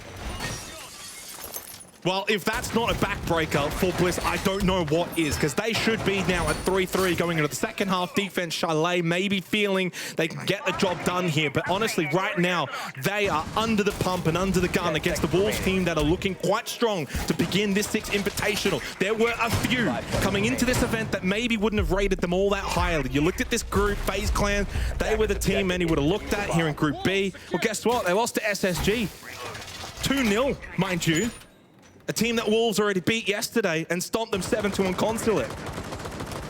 Long way to go. It's a long week and there's a lot of games. But so far, good signs. The only onus is, though, so far it's all Mowgli. But maybe that's all that's required. I'm glad my voice didn't break there. I feel like I haven't limited tested it for some time. That was insane. I was not expecting that play to come in. It's so clinical right now. I mean, I think they've got the confidence flowing here. Coming into the second half, attack on Chalet, good map as well. If you're a team that's been struggling in terms of the attacking style of Siege, I think Chalet is very strong for it. And I think the Wolves could actually blow this game out of the water. I wouldn't be surprised to see them go and get a 7-2 win from here. Bliss are up against it. Backs up against the wall kind of moment here. For a region that likes to pride itself as being the underdog, they are the underdog at the moment for Bliss. Explosive on the move. Bliss are going to have to probably be the most resilient they have ever been if there's any chance in fighting back here on Chalet and keeping the series alive. Attackers have recovered. And with how the group's panning out, Attackers dropped the bomb. perhaps their position at the tournament as a whole. Wedables, though, gets the first, and he's good for, oh my word, 3? Look at the kill feed light up. Wedables makes his mark, and he's a player who can step up when required. He's finally found his moment here against Wolves. Brendo spoils any kind of ace potential. He'll get the double. They'll split the damage, 3 and 2 between them, and a big bounce back moment for Team Bliss. Wow. I mean, if there's any time you want a flawless response, it's to an ace Immediately like after. that. Like, seriously. Yeah. Mowgli, big ace, big clutch. What did Bliss do to begin the second half? They clutch up themselves. Wedables with a triple. And if anything, a really good sign of a team that I think that has clearly got that experience at these international events. Yes, SI debut. All aside, Copenhagen, Atlanta over the last 12 months. And I think shown that they've got now that mental fortitude to deal with these kind of high pressure stakes situations. Clean from Wedables, expecting push after push after push. I think got a freebie there onto P4, clearly. That's a sharp angle as well, held by Brendo, who, by the way, I think is having a very solid game. 9 and 5. His twin brother, Sage, of course, gets a lot of the plaudits and the highlights. But Brendo standing strong here on the big stage. And I think for Team Bliss, certainly the kind of team that would not have probably dropped their heads after that Mowgli clutch. I think they would have just bounced back, as they did in the end, and said, let's get on with it. Yeah, I mean, 10 seconds that to was go. the big question for me, was have they dropped their heads? Because I don't think we actually saw their player cams 5 after the seconds. clutch and then leading into that round. And that's why I was sort of posing that question of whether or not Bliss will be resilient enough to formulate a response, whether it be the immediate round after or just the map as a whole. And they have shown that they're not going to go down without a fight whatsoever. Wedables there, really, really well played. Does still kind of feel like critical rounds, critical moments here. With Wolves already having 4 on the board, Bliss don't have many more rounds that they can kind of give away. They've got to be so clinical and clean from here. Bar games we go for the 8th round of this second map. Two teams that, again, just pull on an absolute show. P4 expecting maybe a potential jump out here from Brendo. Droned out Brendo towards West Main. Thinks better of it. And makes the correct decision to not get over aggressive. Don't need to go for those kind of plays. Changing leg. I feel a bit bad for P4. We've seen a couple of times that here on Chalet. He's fallen to some unfortunate moments. And such is the nature of Siege. It can be a little bit frustrating at times, and it's about picking yourself back up. But all eyes now back on Mowgli. So, I mean, right now, bar games, but Bliss have got themselves piano control. Oda still got top library, but they're not playing that kind of conventional setup where you bring that kind of deployable shield towards the chimney and kind of hold the mezzanine. Mowgli over towards box, he's getting lit up. A lot of players should get swung, shouldn't really be living from this scenario. I think scared to peek was Oda, just so hesitant, and he gets punished at this level. You cannot second guess yourself. Mowgli up to 15 kills. Staying clear. Should never have lived in that scenario, but the difference when you're playing a team from a region that just cannot be so clinical. But the response comes through. The young man, the young star making a name for himself on the big stage, Brendo, Fisho. Well, the older head now pushes over towards the half wall. The big window gets the kill, and Brendo again. What is happening? It's all down to Mowgli. But for some reason, the 1v3, you maybe think he can do it, but he can't. Brendo salvages it.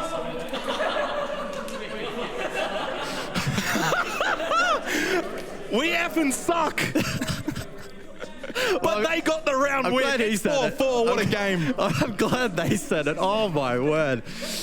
It's one of those moments as a caster where you just want to say words that are not allowed to describe what happened in that round. I mean, the chaos and the fight up above was insane. Mowgli had 2 players on islands before the cross was established and perhaps could have killed both, but his shots didn't quite land. Then Bliss kind of second-guessed themselves, fell into his crutches, didn't hit the trade. There was probably a reload that had to take place over towards the piano hallway, and that's why we saw, I believe it was the Buck, try to retreat. He got caught. But then, of course, everywhere else around the map went the way of Bliss, and they convert the rounds. That didn't really kind of matter in the end anyway. What a roller coaster of a round. It's a Wolves timeout, by the way. In response to that, Bliss now having won the last 2 rounds. 4-4 the scoreline, and right now it kind of feels like a bit of a boxing bout between Brendo and Mowgli. Brendo, in terms of his scoreline right now, 12-5. Mowgli, I think, is 15-5. Absolutely no surprises with the way that this is playing out, but this moment here, there is no world in which Mowgli should be winning this. The prone play, and then he's the one swinging hallway on basically 1 HP. And Wedables is running away from the man. I would be too. The way he's playing right now, don't blame him. But Brendo steps up. Young gunner. Let's go. We fucking suck, bro. Oh, well. Well said, Oda. Well said. You might have a future on the analyst desk. Wow. 9th round, 4-4. Couldn't get any better than this for those maybe just tuning in. 7-5 was the scoreline on Bank, opening map of this best of 3. Close one. Bliss indeed actually had a 5-3 lead, right? They were in control on Bank. Look, for all in purposes, they were going to take the pick away from Wolves. So, of course, this is picked by Bliss. Started a little shaky, started a little slow, and clearly right now I think the key critical information here in the series is both teams have struggled to attack. Good work from Bibu early on here with the shock drone, gets a default, able to find a Goyo. Can keep that in sight and might be able to find a mirror window or 2 if he is able to strike at the right time. In the meantime, main breach opened up, no tuber play from Bliss. It's an operator that hasn't really seen generally much play at all in OS from all accounts. Now, for what's worth, back on Bank, Bibu started very slow, but he then picked it up. Something he's probably going to need to do now here on Chalet at 1 and 7. Clearly getting involved in terms of the supportive plays with those shock drones. Again, Mowgli, opening kill. No one is surprised. And might go for a second. Is this man human? I'm not too sure anymore. Questions need to be asked and PCs need to be checked. He's up to 17-5. I don't even know why we would even switch off him. It's a 1 and 4. The round is done. Mowgli opens it up. Just drives the dagger through the heart of Team Bliss. Bot library, bit of blue control, double kill. And 5-4 lead for Wolves as they get a little closer to closing out this series against an opponent that they've got so much history against recently.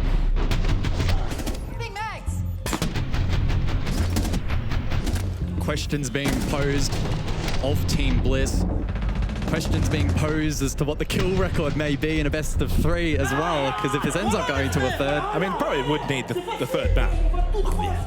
I would hope so. I'd be concerned. If he's able to get it in 2, that would be a little bit scary. Yeah, insane performance so far from Mowgli. As we head into the 10th round now, Wolves with the advantage. 5-4 the lead now. They're just struggling to contain him, to match him. Bomb located by Head up above, bedroom and office here in a very critical 10th round. Bliss were able to get 5 rounds back on Bank. Right now, they're at that precipice. 4 here on Chalet. 5 seconds left. And these are the moments where you kind of think about, do you go for the bold plays, the big plays, the jump outs, the spawn peaks, try and get ourselves an early advantage? Not only are Wolves going to be prepared for that, though, they may actually look to take advantage and go for a counter pick themselves to get an opening kill. Never happens, though, to begin this round. 5-5, we remain.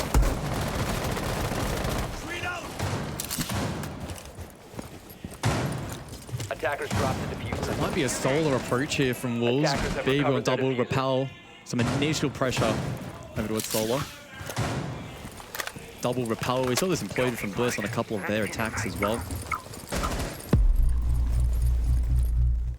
Wolves will be doing everything they can to get Mowgli in play-making positions once again. BB will be droning out the side, trying to find a weakness for him to exploit. Shinka down below, holding the west main flank, and that will keep Oda out of reach and out of sight. Flashes go out, the repel to come through. Wedable's under a lot of pressure, but he does find Mowgli. That's big. Ultimately, though, Wolves with a positive trade 4-3, now 4-2. That was Oda locked down. Brendo's going to find it tough to retake as well and join his brother on site. Sage him towards office, close by to half wall. Brendo should be good for one hit. All little pre-fire shot, I think made noise or at least had some kind of information that he was pushing up towards Trophy Stairs. May look to push off of this position, and Brendo is now the last one alive, losing his brother in a 1 versus 4. Wolves looking to get themselves match point now. P4 to get the plant down. Brendo still opting to try and push his way through Trophy Stairs in a 1 versus 4. A lot of players low on health. Could certainly still clutch this one up, but no, can't make the most of a bad situation, and the Wolves get themselves a couple of match points here. It's been a close affair in this particular best of 3, but Wolves are just scraping through very nicely. Even without Mowgli popping off in that round, it was the rest of the team. And they get themselves a couple of match points. Yeah, just a little bit more clinical, and they didn't have to add many layers of complexity to that push. It was the double solar repel with Shinka down below to ensure no one could creep their way up the stairs and, you know, aid in that trade. Wedable was probably fortunate enough to find the pick that he did, and that was the only thing that really kept the round alive for even a little bit. And then unfortunately, the rest just fell in place against Bliss. And fortunately for Bliss, they now, for Wolves rather, find themselves with 2 match points. Deserved as well. And it's going to be tough for Bliss to fight back from here, you would think. Looking to find their second best of 3 win so far to begin this particular invitational for Wolves after beating SSG yesterday. And now wanting to get past Bliss. By doing so, essentially can't get grouped, clearly. And certainly the way they're playing and the way that Mowgli's playing are looking very good to begin this SI. Do you think this does now mean that Bliss D plus day 5, that head-to-head, Yes, is that going 100%. to be what determines who gets knocked out? I don't see Bliss beating SSG or FaZe. And for that, I also don't see D plus beating any of the above, including Wolves. So I think it's going to come down. Day 5, Bliss beat D plus. Mind you, the way Bliss have played, I would definitely back them in as the favoritism of that particular matchup. One we'll talk about later, of course, but right now, still 2 rounds to go if they can make it happen. Bar games we go. This one not over by any means. And so far, Bliss have already kind of shown that they're able to bounce back. Can they do it again? Make this go 6-5. Fisher with the opening kill. He continues to get into these opening engagements. I mean, rightfully so. He's playing inside the library. He's got to be expecting that. 8 and 7 as well for a player more known for his supportive role in nature. And he does make the successful drop down. He does get out alive, which not a lot of players can always do when they're playing that library position. And not giving up either. So Wedable's then tasked with holding the mezzanine position, and with Bliss now with an advantageous man count. Can they find this round? Mowgli, though, is still alive and no doubt probing around the map, looking to find an opportunity. He's crept himself in towards library, and I'm not sure if Wedables will know. Still, though, has those keyword barriers to replenish, refortify his position. Mowgli's just trying to find someone misstepping here. Yeah, not a lot of utility. One smoke here from Big, but they don't really have... Oh, he does get the misstep onto Fisher guy, then the immediate drop down, but there's the trade. Quick succession. Oda through bar. Nicely done. One player in, though, up close. I think he needs to play this bar stock position over at the half wall. Oh, got the kill. The body shot onto Shinka. Absolutely beautiful from Oda. Makes it a 4 versus 2. Bebo to just try and lurk in towards bar. Has been able to do so successfully. Knows Oda's position. Might not know those up close, though. Oda on a bit of a heater in this round. 2 versus 1, and only Deadshot who finds Sage, and where Oda and Brendo still remain. Key positions as well in bar stock, and knows where Deadshot will be coming from. With 60 seconds left in the round, makes his way in through mud, but there's a goo mine that meets him at the entrance. Half health for Deadshot. We've already seen some big clutches here on Chalet. Can he now make his own one, I should say? but still very tricky, you would think. Surely Oda can't mess this up with Barstock in control. Oh, he does! Deadshot won it! At half health, and now down to Brendo, and he's been yellow pinged. Through the Fender, he finds the kill. Now down into the 1 versus 1. Oh, but Brendo, he finds the kill and he keeps Bliss alive. Yeah, Oda probably got overzealous. Could have easily just held Barstock. I don't think he needs to move out of that position. Well, he swings because the F-Naught goes off, and I still think despite that he gets the kill through the mist, I don't think he would have had perfect vision there, Deadshot. He just pre-fires the right position, gets the kill, gets the 1v1. Yeah.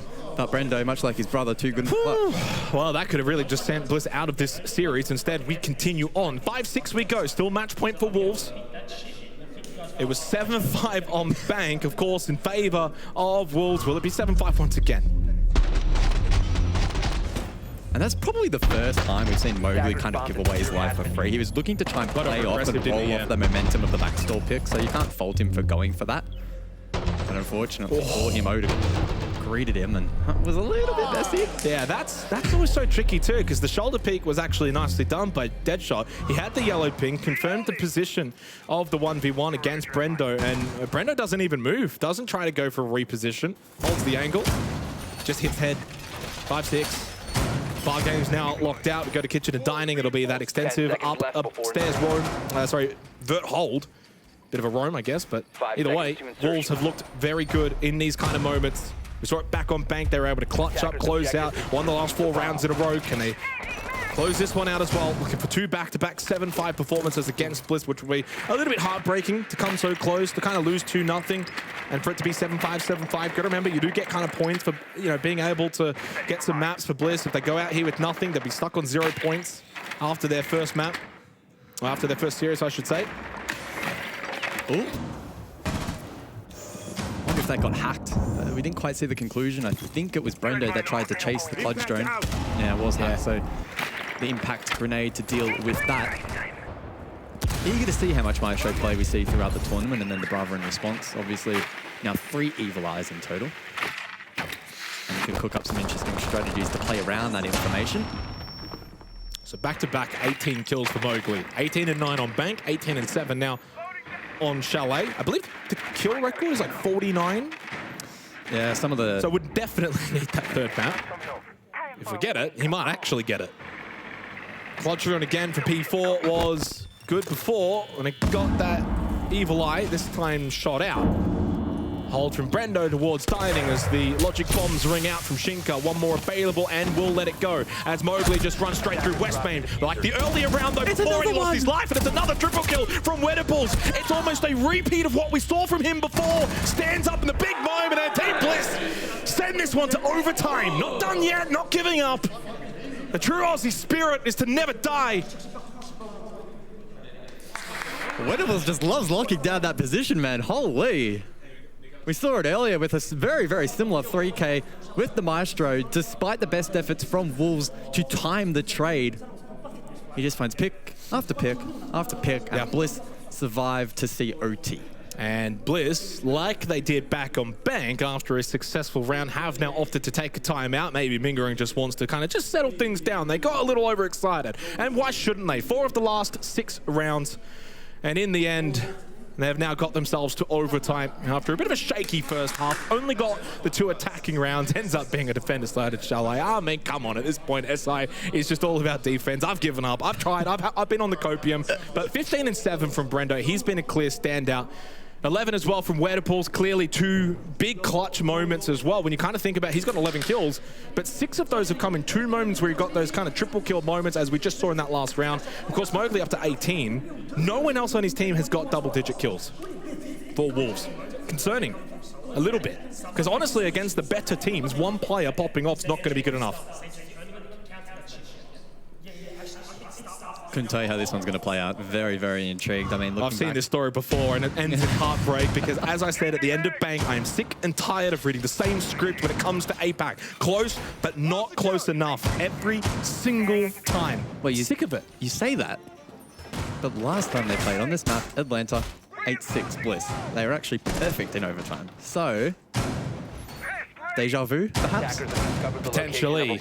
Certainly one that would be needed. For Wolves, though, Certainly no causes, I think, in terms of alarm. The only thing being, they actually now play as double attack here in this OT, and attacking has not been strong for either side. But it does mean they kind of get a free punch here. Can they steal an opening round and then go into the defense after this? Otherwise, if Bliss win this opening defensive round, they get 2 opportunities to close this one out. Massive round coming up as we begin overtime in the second map of this series here. In this Group B matchup. Loading new mag. It's been a good game so far, though, and I think a lot of takeaways for both rosters and probably for the 3 other teams in the group that are watching this intently as well. Wolves with information. They've been abusing drone holes quite a bit throughout this match to gather information without the defense being alerted. Mowgli, it has to be the one we keep our eyes on, whether you want to or not. He's the one that's making things happen. Gets a little bit of tag on the Wedables. Brendo lost his life elsewhere to Bibu. Just the 3rd kill for him. Double-digit deaths. Mowgli with a bit of control towards that sort of trophy position now. And P4 as well in terms of what they've got on the map 2 minutes in. I like what I see here for Wolves. I think Bliss are a little bit scared with how much map control they've given up down below in terms of that vert below sight. They won't like the situation they're in, especially losing Brendo, who's been so strong in this match. The position they find themselves in is a difficult one. And Wedables is low. Wolves have got themselves an advantage here in overtime. If Wolves look to flash out Solar here, again, it's up to Sage to step up and really protect Wedables. Down below, though, vert pressure. Oh my God, out this position. It does, and that should be the trigger for the Solar push from Wolves. Got red pinged out. Drone, Sage, can't make the play happen. The upside down repel, he gets flushed out too. Mowgli, of course, who else at this point? Oda and Fisher guy. A 2 versus 5, but we haven't really seen these kind of clutches. And again, there's 20 now for Mowgli. And make that almost 21, but shut down by Oda. Now to 1 versus 4. He's full white, he's dead. And that's, again, a couple of match points now for Wolves. Couldn't close it out in regulation, but a strong start to begin in OT on the attack as well. Made light work of that defense from Team Bliss. And Wolves now onto the defense and in the driver's seat to close out Chalet. Yeah, perfect start. Free hit. Free control down below. The vert pressure was immense. A lot of perceived pressure as well horizontally for Bliss. And that meant that they weren't really too sure as to where to position themselves. And immediately, once we saw Wedables cleared from vert down below by the Buck, as I suggested, it was going to be the trigger for that Solar push. Sage then on the Warden had to play perfectly. And unfortunately, that was not meant to be. Biggest pressure cooker moment now for Team Bliss, because they have struggled on the attack, albeit similar to Wolves. I think we're pretty fair in that assessment. But as Fox said back on the analyst desk, they've looked scared when it comes to attack, and there's nothing more scary when you're down overtime match point and you need to attack now. You got to make things happen. You got to push in. You got to be aggressive. You got to find these early contacts, and you want to seek them out, find them, get position along the map. Bar games as well, strong from Wolves earlier on. Liked what I saw from them. Good piano control, good office control. They couldn't really clear out. I believe it was dead shot towards Chimney. Kept it pretty conventional. They bring the deployable shield again through him on the Warden. This is going to be a very difficult round for Bliss. The onus here is on them to crack open this defense of Wolves. Ready for company. Dreadmine active. So it's double globals here from Bliss. We're going to see both the Line and the Dakabi in play, the Dockerby in play. The Dakabi? I don't know why I said that. Activating drone. That was quite strange.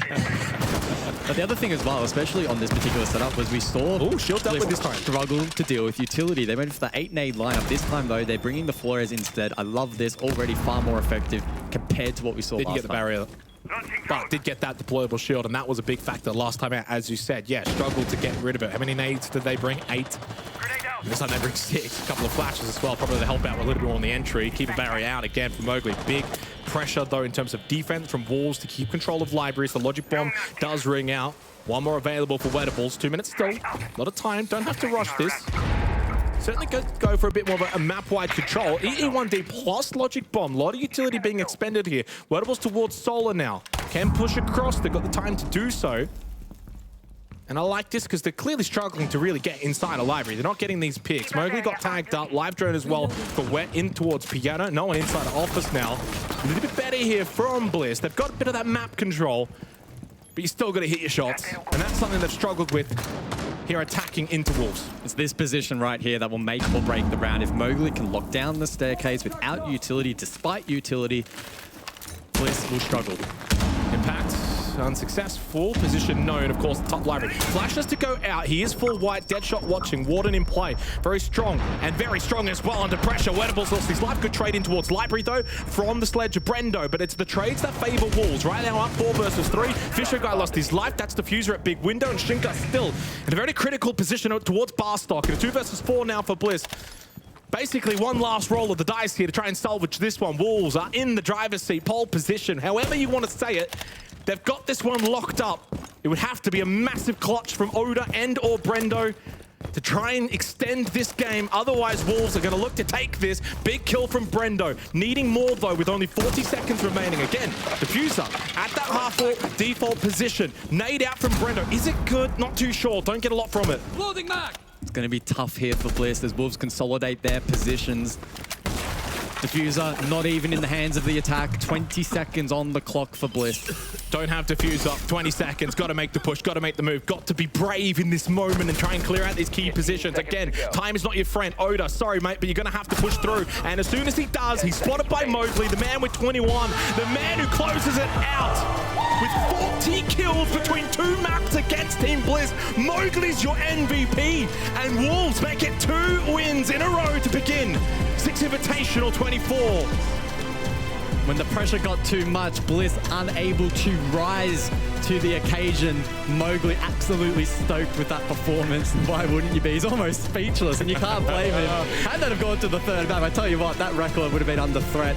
Under threat would have been smashed. He had 40 and 2. He had 18 and 9 on Bank, 22 and 9 on Chalet. Mowgli was the superstar that just went sicko mode, and Bliss could deal with him. Obviously, people will give their plaudits. It will be another honorable loss for those from APAC. But again, as the script usually goes, close, but not close enough when it comes to this region. Yeah, signs are there. Improving signs. Well, we all know it. We've been talking about it throughout the last couple of majors, now coming into SI. There are teams from APAC that are improving, that are starting to get results, but the improving alone, it's not getting you the wins. Yeah, tough game. But you know who I'd love to hear? Who's It's that? Rob, back Rob? on the desk. See you guys. Wow, impeccable from you, Michael. I don't think I've ever seen a throw that good. Actually, I have just seen a throw that good. Mowgli, my God, what on earth have we just witnessed? That is probably one of the more sickening performances across a 2-map series I've ever seen.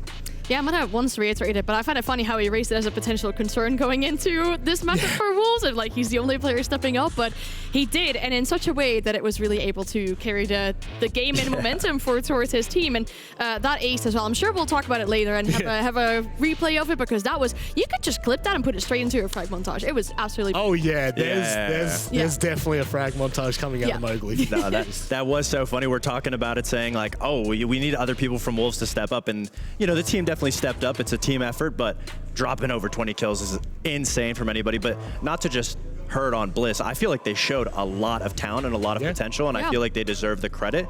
And I think they're going to have a lot of good games, I guess, going into the rest of their group games. Well, that's just it. They're like, it kind of sets them up in a way, right? You've just come up against Wolves who you've already versed. You already know.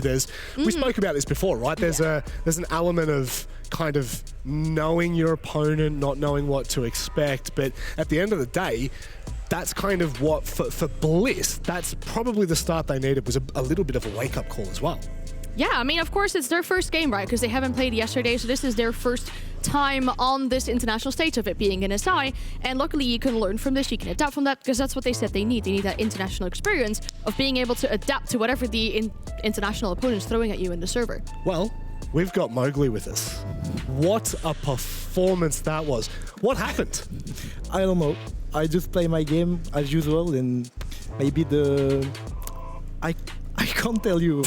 I was just pushing, headshot. They see me, headshot. They don't see me, headshot. Only headshot. And I guess I'm lucky, I don't know.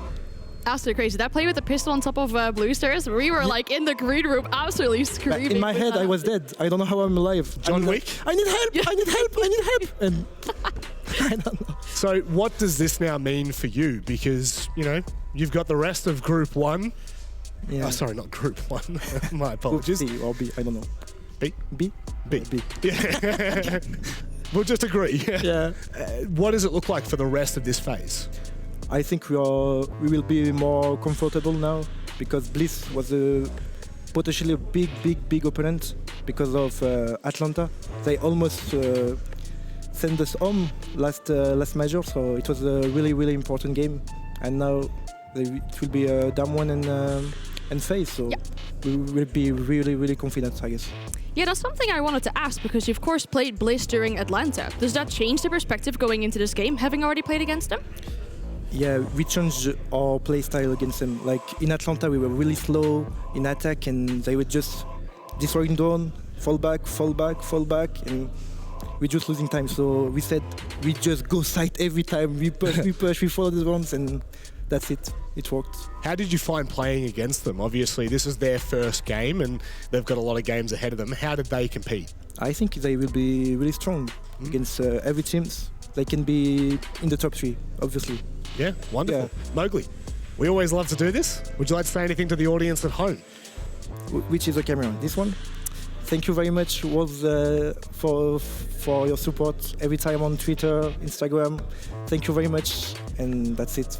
Yeah, keep it short and sweet, Mowgli. That performance was unbelievable, mate. Congratulations. Thank you very much. No worries. That's very well deserved. I mean, we cannot, there's no doubt, there's no questioning. That is one of the more insane performances we've seen. I think you could hear Xenox screaming over that ace from like 4 floors away. That was absolutely ridiculous. But, you know, it kind of contextualizes. It was 22 kills in the end. It was 22 kills. That's great. And it was 19 on the first map, Fox. Light work. I mean, we're saying it like it's anything crazy. I mean, Mowgli's been doing that throughout his career. He's been doing that right now in the tournament. I mean, from yesterday to today, he doesn't really seem to be slowing down. It's usually always a question of the other team, and obviously his team came around him today, and I think they matched up very well against Bliss and the adaptations that they pulled out. Sorry, 41 kills across the series. Sorry. Yeah, I don't like doing maths under pressure either, but yeah, it definitely is. I was kind of get 3 times in my head, like, is it that? Yeah, yes. Indeed 41. But I mean, of course, his team around him stepped up as well, and we talk about the opening part of the round on their own defensive half of Wolves.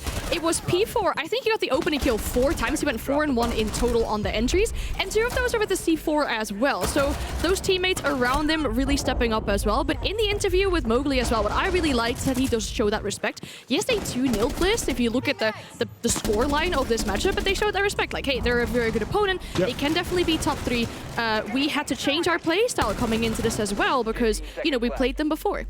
I love how you brought up the C4, especially from P4, because I felt like the big difference from map 1 to map 2 is they really wanted Bliss to take, again, those open areas that they were stalling on Bank. But when it came to Chalet, they were prepared for it. And also when it got into the last 20, 30 seconds, they were also adding the addition of a flank every single time. Every single defense, they had somebody flanking above, going for the back hit, and it was working flawlessly on their defenses. It really caught Bliss out way too many times, unfortunately. And, you know, I'm looking back through my notes and just looking at how many 2v2 rounds, you know, went the way of Wolves. There's so many different scenarios, both on, even on Bank but specifically on Chalet, where this really could have been going to map 3, but unfortunately it doesn't. What does this now mean for both of these teams? I mean, if Bliss had won this series, let's just throw out a hypothetical, or it would have been a really crazy group, because I think only D+ would be the team, sorry, D+ would be the only team without a win, but now Wolves are kind of sitting there quite happily. Oh, yeah. Yeah, the top of the group. I mean, I'd be happy with that too. And of course, for Bliss, you know, they've lost, but their round differential at this moment is better than D+. So that puts them on that fourth spot. They still have an opportunity, of course. They have to play all these other teams still. Don't have any more off days. That might be something like, hey, okay, we played our first day, we took that loss. There will be less time in between these games to make sure we fully adapt to what's coming up next for us. Absolutely. If you're Wolves, you're sitting comfortably, but I really like how the points are shaping up. There's no real outlier, I guess, besides Wolves, but there's still a lot of games, and especially since Bliss against Wolves was such a close game, anybody in this group can definitely take a win off of each other. If you're Bliss, I think you have to be happy. I mean, realistically, the last time there was a Australian team that actually made it to a playoff was Fnatic. So it's been like 3 years since an OCE team has even made playoffs. Not just phase 3 main stage, phase 2. They haven't made it to phase 2. So to just get there, I'd be happy if I was. Why'd you have to do that to me? I'm sorry, I had Why'd to you bring have to it do up. that to me? The thing is, though, we might have to wait a very long time until we find out whether they make it to playoffs true, again, yeah. because their match against D+ is on the very last day of group. Oh my So considering that they're God. both at 0 points still, it might mean that this group will go all the way to the final match, because their final match of Group B as well. The very final match of this group to see which of these two teams. Oh, that's heartbreaking for me. Yeah. That is so heartbreaking. But something that's absolutely nowhere near heartbreaking. We've talked about it multiple times. It's the Intel play of the game, and I don't need to say what it is. You're gonna witness greatness. That's what you're gonna witness. The ace from Mowgli. It was 3 kills rapidly in the mid portion of the round on a bit of a Bliss kind of, I guess you can almost call it a rush in the middle of the round, and then backs it up with a 2-piece in a 1 versus 2. I mean, like.